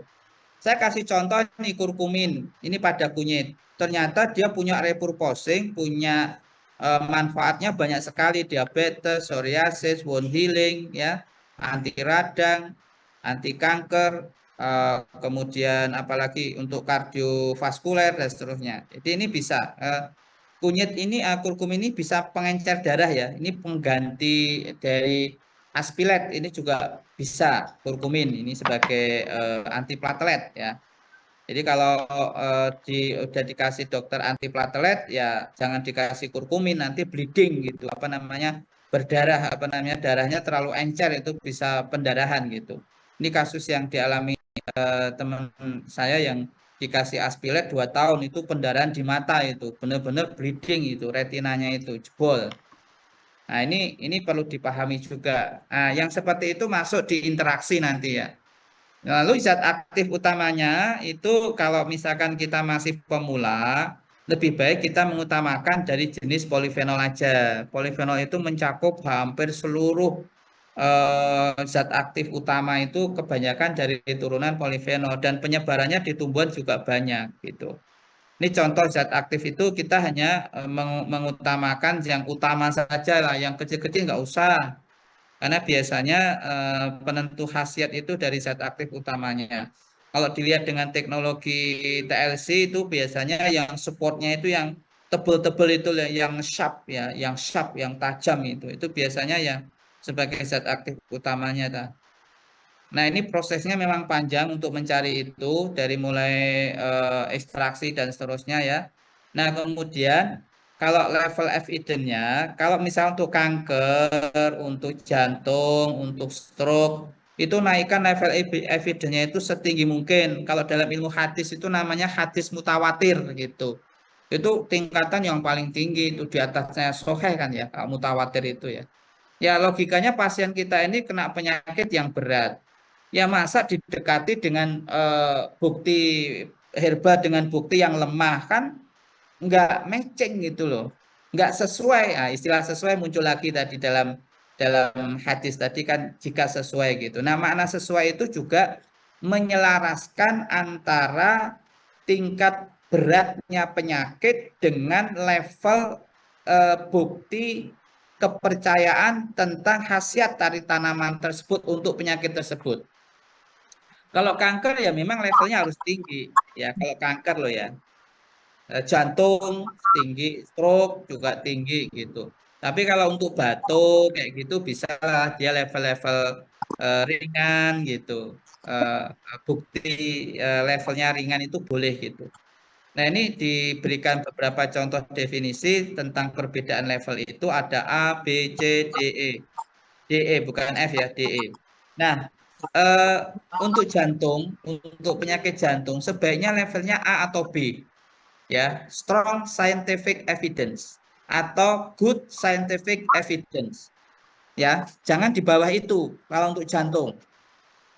Klaimnya harus oh tanaman ini memang terbukti strong gitu loh untuk penyakit kanker gitu. Tanaman ini strong untuk penyakit ini. Nah, ada satu saya kasih contoh tanaman yang strong buktinya untuk batuk ya, itu adalah kombinasi timi dengan sambiloto.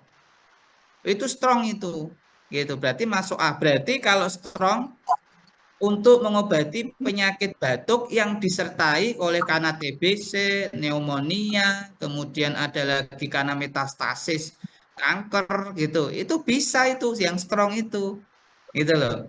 Tapi kalau batuk karena sekedar alergi gitu, udah nggak harus sampai ke strong. Tapi kalau ternyata strongnya dapat, logikanya lah yang berat aja bisa ditangani, apalagi yang batuk-batuk karena sekedar perubahan cuaca, alergi, ya bablas, wes gitu. Jadi seperti itu logika rasionalnya ya. Jadi memilih kita harus bisa memilih. Nah, saya kasih contoh, ini contoh membuat suatu informatorium seperti ini. Misalkan untuk antihipertensi, kita kumpulkan dulu nih tanamannya apa. Oh, seledri, nama latennya, bagian yang digunakan, data keamanan, manfaat, dosis, cara penggunaan, seperti itu. Ini dibuat dulu. Disusun dulu ini, disusun dulu. Ya, terus antiplatelet, pengencer darah, bawang putih, ada apa nama latennya, bagian yang digunakan, kemudian interaksinya, dosisnya, cara penggunaan dan seterusnya. Ini susun dulu. Jadi nanti dikelompokkan per penyakit, misalkan kardiovaskuler itu penyakitnya apa saja, nanti penyakit di saluran pencernaan itu apa saja, terus tumbuhannya itu disusun seperti ini. Ini namanya informatorium, gitu ya. Ini saya skip aja. Terus ya bawang putih. Terus ada lagi. Nah, ini sekarang nyusun komposisi ramuan herba jantung. Ini yang saya dapatkan di Hatra, di penyair tradisional. Ini saya kayak gini. Ini saya merasionalisasi ya. Jadi ramuannya yang tanaman itu dari si Hatra, dari penyair tradisionalnya itu ada sangket, ada polosari, klabet, kemuning, alang-alang gitu. Kemudian yang sebelah kanan ini saya yang mensaintifikasi ini. Oh ini sebagai antioksidan, ini sebagai anti radang gitu. Jadi saya juga biasa mengkaji yang dari ramuan yang dari Hatra. Sangat mungkin itu ramuan yang terutama saya akan senang kalau itu mendapat ramuan itu dari tutur tinutur, dari sanad keluarga gitu loh. Itu sudah turun temurun misalkan 3 generasi, wah itu sudah bagus itu ramuan-ramuan seperti itu gitu. Tinggal kita saintifikasi. Ini satu paket ya, ramuannya itu untuk jantung itu ada 17 ramuan ya.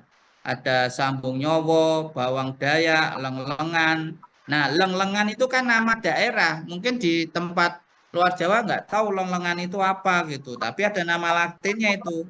Leucas lavandufolia. Nah, misalnya seperti itu. Ya. Nah, nanti teknik meresepkan ada 5 cara TCM, AIA, optimasi, simulasi, dan kombinasi. Saya langsung ke TCM aja ya. TCM itu cara, jadi kalau bicara belajar tentang ramuan di TCM itu memang harus bicara tentang konsep dasar tentang organ. Itu ada Changfu, ada bagian organ yang berongga dan yang padat, solid. Itu Changfu. Kemudian Xinjiang, ya, panas dan dingin. Itu juga harus dipahami itu. Kemudian struktur ramuan itu ada ramuan raja, ramuan menteri gitu ya. Kemudian ramuan asisten, ramuan pelayan. Nah, ramuan raja ini sebagai kaisar ya. Dia sebagai yang harus bertanggung jawab untuk faktor penyebab. Nah, faktor penyebab masuk lagi tadi di dalam konteks definisi dan ke bawah tadi kan ada faktor penyebab di situ. Nah, itu tanggung jawabnya kaisar gitu. Kemudian ramuan ini menteri maksud saya ini bertanggung jawab membantu raja dan juga mengurangi gejala atau simptomatis. Nah, simptomatis tadi juga sudah saya sampaikan di awal tadi ya, gitu. Terus ramuan asisten ini yang menyeimbangkan konsep panas dingin, kemudian ini mengoptimalkan efek dari kaisar dan dari menteri tadi, kemudian mengurangi efek samping yang kita sebut kalau di situ tadi ada ketoksikan tadi, toksisitas. Itu dinetralkan oleh ramuan asisten ini. Kemudian pelayan ini berfungsi menghantarkan zat aktif tersebut ke titik target sasarannya. Dan perlu diketahui kunyit itu termasuk salah satu contoh kunyit ya atau apa tadi curcuma domestica itu yang memenuhi syarat sebagai pelayan karena dia itu akan menghantarkan membawa menuju ke titik targetnya kalau itu penyakit-penyakit yang ada di hati. Jadi intinya kalau penyakit di hati apapun itu ya hepatitis lah atau sirosis hati, kanker hati itu harus ada komponen kurkuminoid atau kunyit atau temulawak gitu. Itu sebagai pemahaman tentang fungsi dari pelayan gitu ya. Ini memang harus didiskusikan lebih lanjut. Kemudian yang berikutnya konsep AIA itu. AIA itu apa? Antioksidan, anti radang, imunomodulator, anti stres, anti obesitas. Yang dipakai di Hortus Medicus Tawangmangu di bawah Kemenkes itu ini contohnya. Ini contoh, setiap ramuan yang diberikan untuk pasien itu mesti dikasih ini. Dikasih ada antioksidan, anti radang, dan imunomodulator, yaitu kombinasi dari temulawak, kunyit, dan meniran. Itu pasti selalu ada. Mereka menyebutnya ramuan IAA gitu. Atau AAI ya, AAI, antioksidan, anti radang, imunomodulator. Itu komposisinya selalu ini. Nah, gitu. Dikecualikan, dikontraindikasikan bagi mereka yang mengalami autoimun. Nah, nggak boleh kalau autoimun pakai ini. Nah, ketentuannya 2 sampai 5. Kalau itu yang rasional. Tapi kalau misalkan yang tadi saya dapatkan dari Hatra untuk jantung itu sampai 17. Ya menurut saya nggak masalah, yang penting kita bisa merasionalisasikan gitu saja ya. Tapi ketentuannya 2 sampai 5. Kalau di TCM itu bisa sampai 29. Sampai 29 ramuan. Tapi rata-rata juga hanya sekitar 4 ramuan. Kebetulan saya akan kerjasama dengan TCM dari Tianjin Pharmaceutical China untuk rasionalisasi ini. Jadi itu contoh lah bahwa mereka pun juga melirik sebetulnya pasar di Indonesia itu besar gitu ya. Nah ini teori nanti bisa dipelajari bagaimana kok dikombinasi itu bisa lebih berkhasiat ya, bisa penyembuhannya lebih cepat. Nah ini bisa efek toksiknya, efek samping lebih kecil. Ini teorinya di sini nanti bisa dipelajari. Dan banyak produk-produk yang sudah terkenal di tingkat global ya di dunia itu rata-rata bukan tunggal, tapi peresepan atau komposisi. Ini Diabrit, Hepax A, ya, Majun. Dan banyak negara-negara di dunia itu, di belahan dunia itu juga melakukan riset-riset yang sifatnya ramuan atau peresepan ya, tidak tunggal ya. Ini ada Amerika juga melakukan, Kanada, Thailand, South Africa, Ghana dan seterusnya. South Korea, Korea Selatan juga demen kalau belajar peresepan herbal. Ini saya kasih contoh cara mengimplementasikan. Diabetes, kita ketahui dulu patogenesis penyebabnya. Nanti tandanya pakai lab klinis ya, pengujian lab klinis. Ini ada secara biokimia, hematologi, seluler, molekuler, histologi, jaringan gitu ya. Terus gejalanya apa? Kita catat di sini ya. Nah, nanti penata laksanaan terapinya itu ini penyakit diabetesnya apakah sudah komplikasi atau belum gitu. Kalau komplikasi berarti itu sudah masuk dalam kategori berat.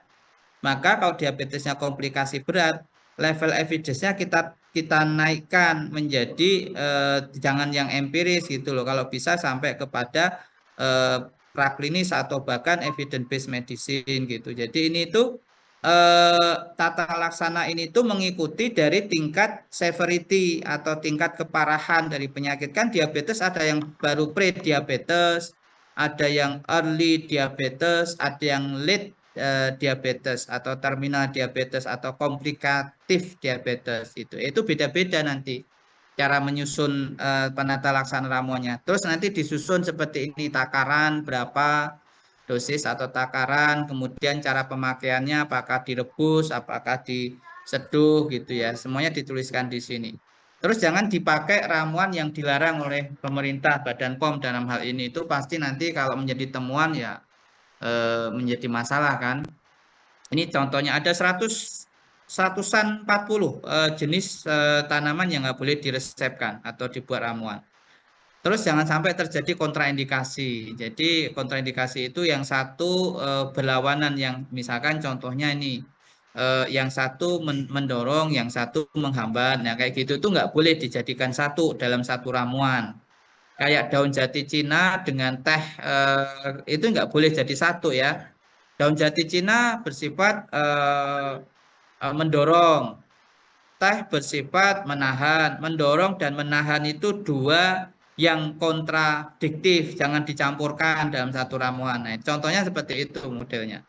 Terus kasus jinten hitam dan meniran jangan dicampur, ini menyebabkan hepatotoksik, keracunan pada hati gitu ya.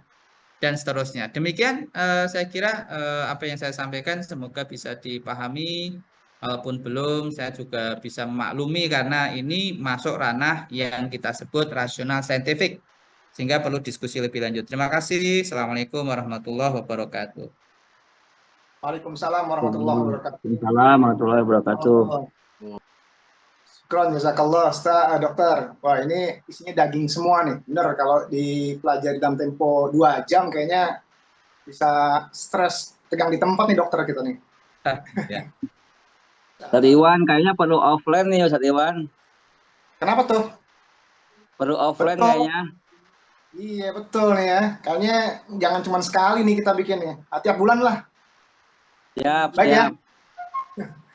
Baik Pak Dokter, terakhir kita buka tanya jawab, cuman supaya nanti kita bisa lebih tertib ya. Yang ingin bertanya, monggo silakan dengan raise hand dulu ya, jangan langsung membuka mic-nya supaya tertib dan waktunya juga kita nggak bolak-balik mengingatkan. Baik, Ibu Indah Sapitri ya, peserta raise hand pertama, silakan Ibu Indah di open mic, kemudian disampaikan pertanyaannya dengan singkat ya.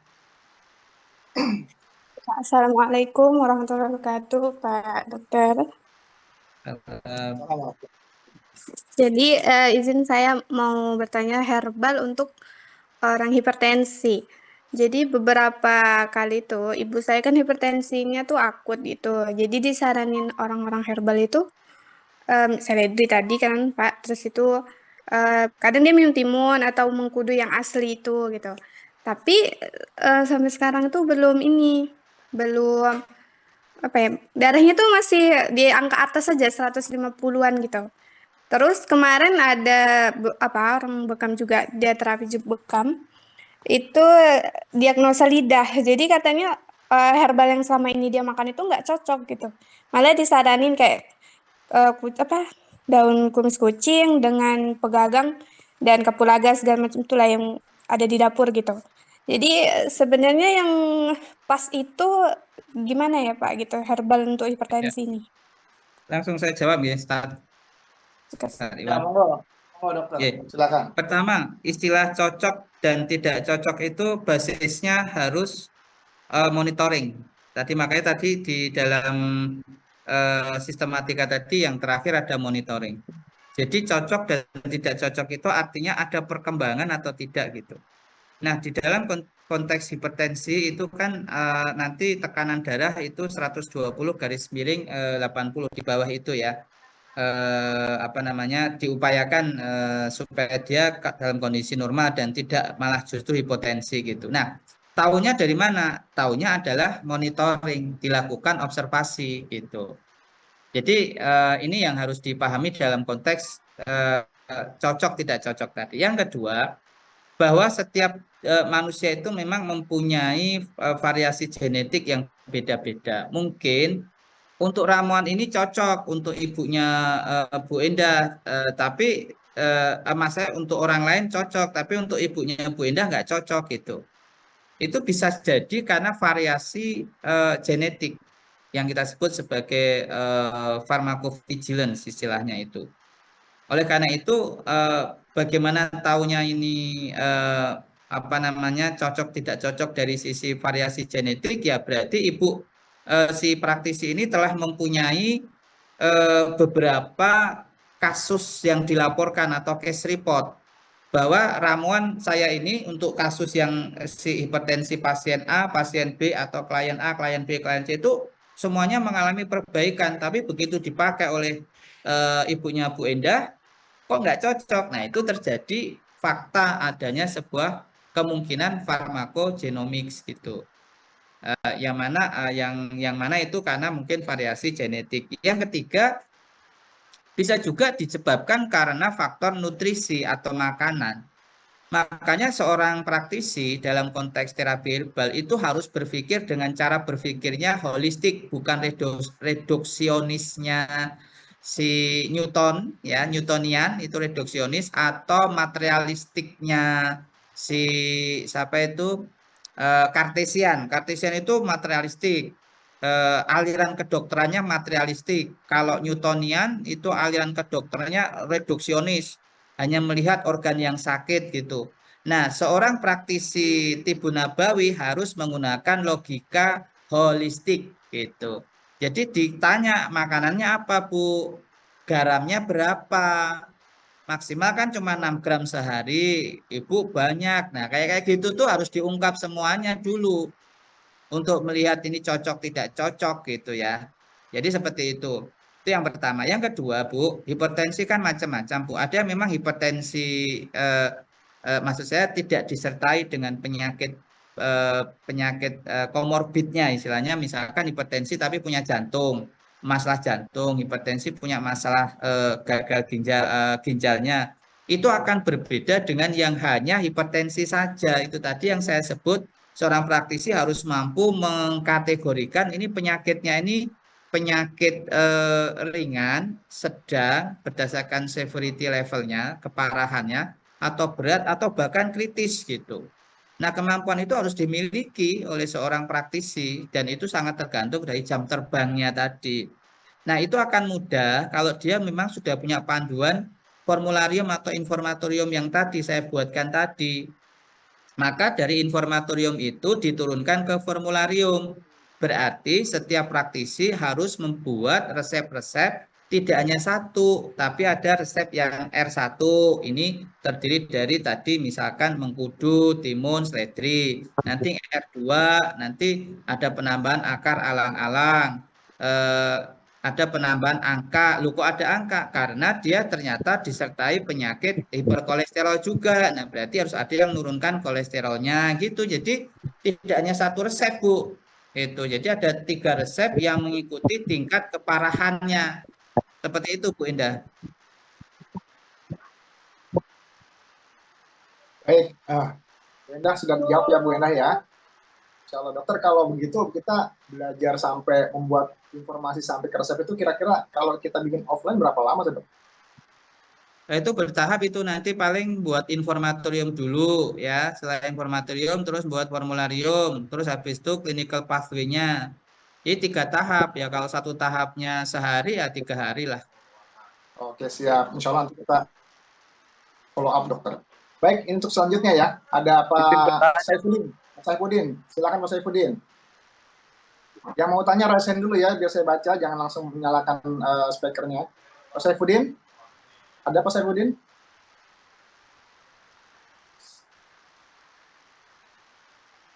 Yang lainnya yang mau raise hand, silakan. Pak Saifuddin. Pak Saifuddin hanya raise hand. Assalamualaikum Ustadz, izin bertanya Ustadz. Siapa ini? Saya yang Gunawan Ustadz dari Ciracas, Jakarta Timur. Baik, Pak Saifuddin belum nyaut, Pak Gunawan dulu, silakan Pak Gunawan. Izin bertanya dokter, Assalamualaikum.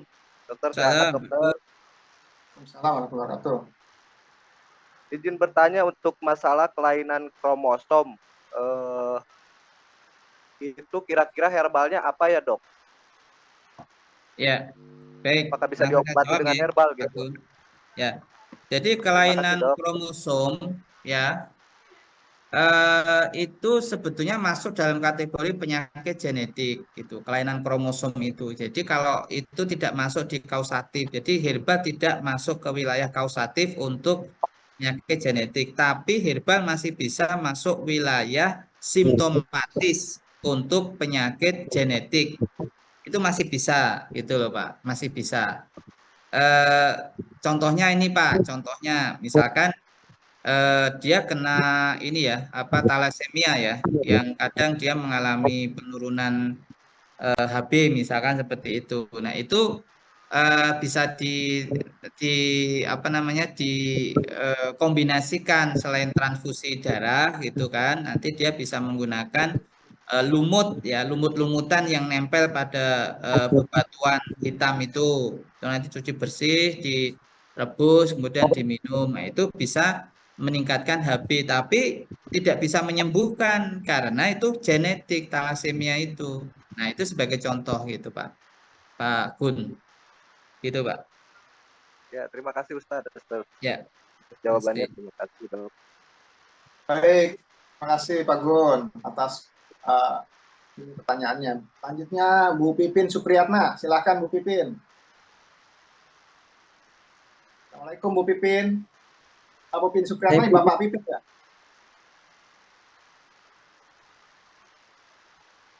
Pak Pipin atau Bu Pipin Supriyatna? Pak Pipin Supriyatna. Saifuddin dulu Ustaz. Oh, Saifuddin tadi kemana antum? Ya ini tadi ngidupin mikrofonnya tadi susah. Ada, silakan. Assalamualaikum warahmatullahi wabarakatuh. Waalaikumsalam warahmatullahi wabarakatuh. Salam. Ya gini dokter, saudara saya tuh punya ini kena gondok beracun, apa namanya kalau tiroid ya Ustadz ya? Tiroid. Itu untuk herbalnya apa ya Ustadz supaya ini pengobatannya bagaimana ya prosedurnya? Ya. Ya, untuk mengatakan dia tiroid, hiper atau hipo itu kan tegak diagnosis ya, atau dari data lab ya. Nah, itu misalkan nanti dilakukan pengujian lab dulu, atau itu memang sudah dilakukan via medis, kemudian sudah tegak gitu ya. Itu dua hal yang harus dilalui ya, misalkan interpretasi data klinis atau tegak diagnosis gitulah intinya. Anggaplah asumsi ini sudah tegak diagnosis atau sudah ada interpretasi data klinis yang bersangkutan adalah hipertiroid gitu ya. Karena nanti hipertiroid dengan hipotiroid itu gejalanya beda ya. Kalau hipertiroid itu seringnya jantung berdebar, kemudian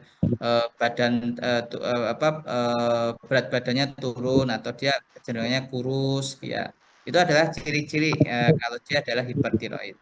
Nah, dari situ kalau mengikuti persepan yang rasional berarti kalau menggunakan pendekatan TCM berarti dia harus mencari herba raja. Herba raja yang berarti berkaitan dengan faktor penyebab dari hipertiroid tersebut. Berarti peningkatan hormon tiroidnya itu harus diturunkan gitu kan. Seperti itu. Itu biasanya misalkan kita pakai contohnya nih ya daun ceplukan. Misalkan seperti itu. Kemudian nanti ada herba menterinya itu yang mengurangi gejala tadi. jantung berdebar dan seterusnya, itu misalnya kita bisa menggunakan kombinasi pala dengan greges otot, misalkan seperti itu. Jadi logika TCM-nya itu menggunakan dasar dari patogenesis atau kepatogenan tadi. Seperti itu Pak siapa tadi Pak Saifuddin. Ya Pak Saifuddin. Begitu Pak. Jadi daun ceplukan Pak, kemudian tadi greges otot sama pala gitu ya. Nah, nanti untuk meningkatkan berat badannya dan ini Pak, itu kan salah satunya dibutuhkan serat-serat otot ya Pak. Nah, serat otot itu kebanyakan dibangun dari asam-asam amino Pak. Maka nanti ditambahkan dengan kelor, itu kaya dengan asam amino supaya berat badannya naik gitu. Seperti itu Pak ya. Iya, dokter, terima kasih. Sama. Ya, baik. Assalamualaikum. Selanjutnya, Pak Pipin. Assalamualaikum Ustaz. Salam Pak, siapa nih? Siapa ya? Saya Pipin Pak Ustaz. Oh, Pak Pipin, silakan. silakan Pak Pipin. Ya, terima kasih atas kesempatannya. Mohon izin bertanya Pak Ustaz, untuk herbal untuk penderita autoimun ya, dia mengalami sirosis gitu Ustaz.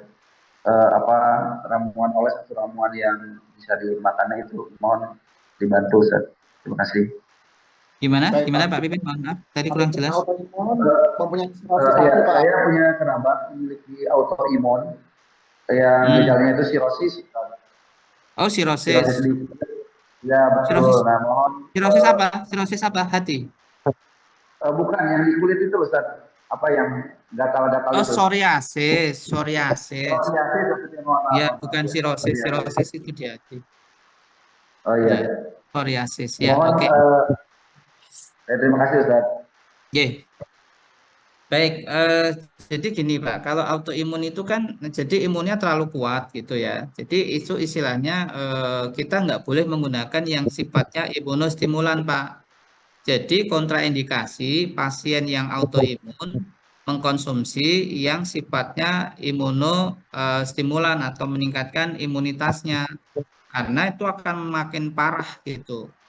Nah, apa saja yang meningkatkan imun itu seperti contohnya nih ya Pak, meniran ya itu nggak boleh Pak pakai meniran itu karena meniran itu dia hanya punya bahasa meningkatkan imun.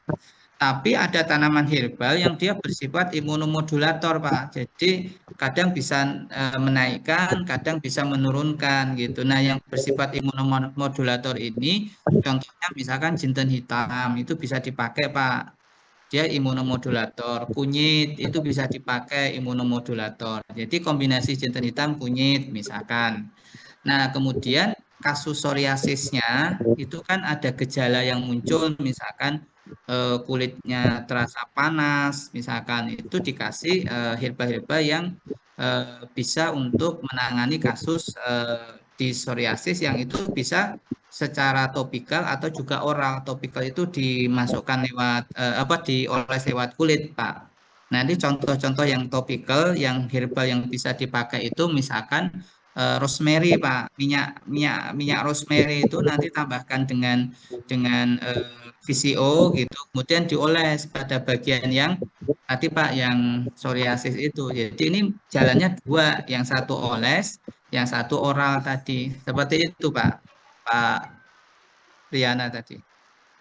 Baik, Pak Ustaz, terima kasih banyak. Untuk perbandingannya gimana ya Ustaz ya untuk minyak rosemary dan VCO itu? Ya, itu 10% Pak. 10%. Oke, 10%. 10% itu 10 gram dalam 100 mili. Ya, tinggal nanti milinya VCO disesuaikan aja. Kan cuma 5 mili gitu atau berapa. Tapi kalau psoriasisnya banyak, mendingan buat sekalian yang banyak Pak, yang 100 mili itu. Jadi nanti gramnya dari si rosemary-nya ya sekitar 10 gram gitu Pak. Begitu. Berarti 10 gram rosemary, 100 mililiter VCO gitu misalnya. Iya, 10 gram dimasukkan dalam VCO, kemudian ditambahkan VCO sampai 100 mili gitu Pak, caranya memahami menakarnya. Bukan 10 gram ditambah 100 mili VCO, bukan. Jadi 10 gram itu masukkan dulu ke dalam sedikit VCO, terus tambahkan VCO sampai 100 mili gitu, Pak. Oh, begitu. Ya, itu penakarannya, Baik. persentasenya seperti itu. Ya. Baik, Baik. jazakallah Ustaz. Cukup ya Pak Pipin ya. Selanjutnya Ibu Ucu Kausariah, silakan. Ibu Ucu, masih bisa online langsung? Assalamualaikum warahmatullahi wabarakatuh. Assalamualaikum warahmatullahi wabarakatuh. Silakan Ibu. Gini Ustadz, pengen nanya. Saya itu kan punya penyakit namanya PCOS dan kista Ya. endometriosis. Nah, waktu itu udah pernah namanya dioperasi tapi tumbuh lagi. Nah, untuk herbal untuk pencegah untuk PCOS dan kista ini apa, Dok ya? Ya, tadi saya kasih contoh yang untuk obat medis itu pakai metformin. Tadi saya kan bicara repurposingnya. Metformin itu tidak hanya untuk apa namanya gula ya, gula darah, tapi dia juga untuk PCOS atau kista tadi. Nah, kalau misalkan yang bahan alam apa gitu, yang bahan alam itu yang lini pertamanya biasanya kayu manis gitu ya, kayu manis. Tapi tadi teorinya jangan tunggal kan begitu, artinya minimal 2 gitu. Nah, kalau PCOS itu ternyata ada kaitan dengan hiperinsulinemia atau kadar gula darahnya kadar insulinnya itu di atas normal, maka solusinya dikombinasi dengan pare gitu. Jadi kayu manis sama pare gitu Bu Ucu gitu untuk kasus yang PCOS-nya. Kemudian yang endometriosis itu nanti bisa menggunakan, jadi ini ibu ini ada 2 kasus gitu loh Bu, bukan 1 kasus ini. Gitu, endometriosis dengan PCOS dengan kista itu. Nah, yang endometriosis nanti Ibu bisa menggunakan misalkan rumput mutiara gitu Bu. Kemudian bisa menggunakan daun sirsat, bisa menggunakan ini Bu yang dari Papua itu apa namanya? Sarang semut. Nah, gitu Bu, dikombinasi seperti itu. Gitu ya Bu Ujo. Cara pengolahannya, Dok, diminum ya? Ya, diminum Bu, direbus. Kalau pakai rebusan itu nanti pakai 3 gelas, jadikan 1 gelas. Kalau yang pakai seduh nanti pakai 200 sampai 300 mili air panas mendidih gitu Bu. Seperti itu. Terima kasih, Dok. Baik, cukup ya Ibu Ucu Ya, ya. sama-sama. Yang lain silakan. Assalamualaikum. Siapa ini dengan siapa ini? Saya Johan Reza, Pak Iwan. Pak Johan. Aduh, Pak Johan, dari mana Pak Johan? Saya saat ini di Medan, tapi anak Jakarta sebenarnya, Pak Iwan. Siap. Baik Pak Johan, silakan Pak Johan. Pertanyaannya langsung Pak Johan. Alhamdulillah, terima kasih. Senang sekali bisa bergabung, Tuan Guru Dokter. Adik saya pagi ini diinformasikan dianya kena stadium 4 cancer. Ada benjolan 4 cm di paru kiri dan ada titik juga di paru kanan dan ada titik juga di belakang tulang, Dokter. Bismillah Dokter, mohon saran. Dan adik tidak mau di biopsi katanya, jadi lebih prefer dia dengan herbal, insya Allah Dokter. Bismillah Ustaz. Ya, ada batuknya enggak Pak? Batuk? Sesak ada sedikit. Ya, batuk sesek ya, ada ya. Ya. Batuk Ya, sedikit, itu enggak rutin, enggak batuk sekali. tapi ada seseknya ya. Ada Dokter. Ada cairan di paru enggak Pak? Sempat bulan Maret yang lalu Ramadan 9 liter Dokter. Oh ya, berarti memang ini sudah confirm ini metastasis ya, sudah menyebar. Jadi itu yang saya sebut dengan tadi stadium lanjut tadi ya. Nah, yang kondisi seperti ini, tadi saya menjelaskan ini ada kasusnya ya Bapak Ibu. Itu Bapak Ibu nggak boleh menggunakan herbal yang tidak punya bukti yang kuat gitu. Karena ini pasiennya sudah kondisinya sudah stadium lanjut gitu lah. Jadi kurang lebihnya cara memahaminya dari berbagai kasus tadi ini ada contoh dari Pak Johan ini ya, adiknya tadi. Nah, oleh karena itu yang dilakukan adalah mencari herbal-herbal yang level evidence atau tingkat kepercayaan khasiat itu harus level yang tinggi gitu. Apalagi tadi sudah metastasis. Nah, di dalam literasi yang kami lakukan, Pak, itu diantaranya Pak pakai silimarin, Pak. Silimarin itu cukup efektif ya untuk level-level yang metastasis. Tapi bagaimanapun itu harus tetap Pak, kalau ada rasa nyeri dan seterusnya itu juga harus ada gejala atau simptomnya. Biasanya kalau kanker ada rasa nyeri gitu ya. Itu dikombinasikan dengan lada hitam sama kunyit Pak. Jadi ada lada hitam, kunyit, kemudian ada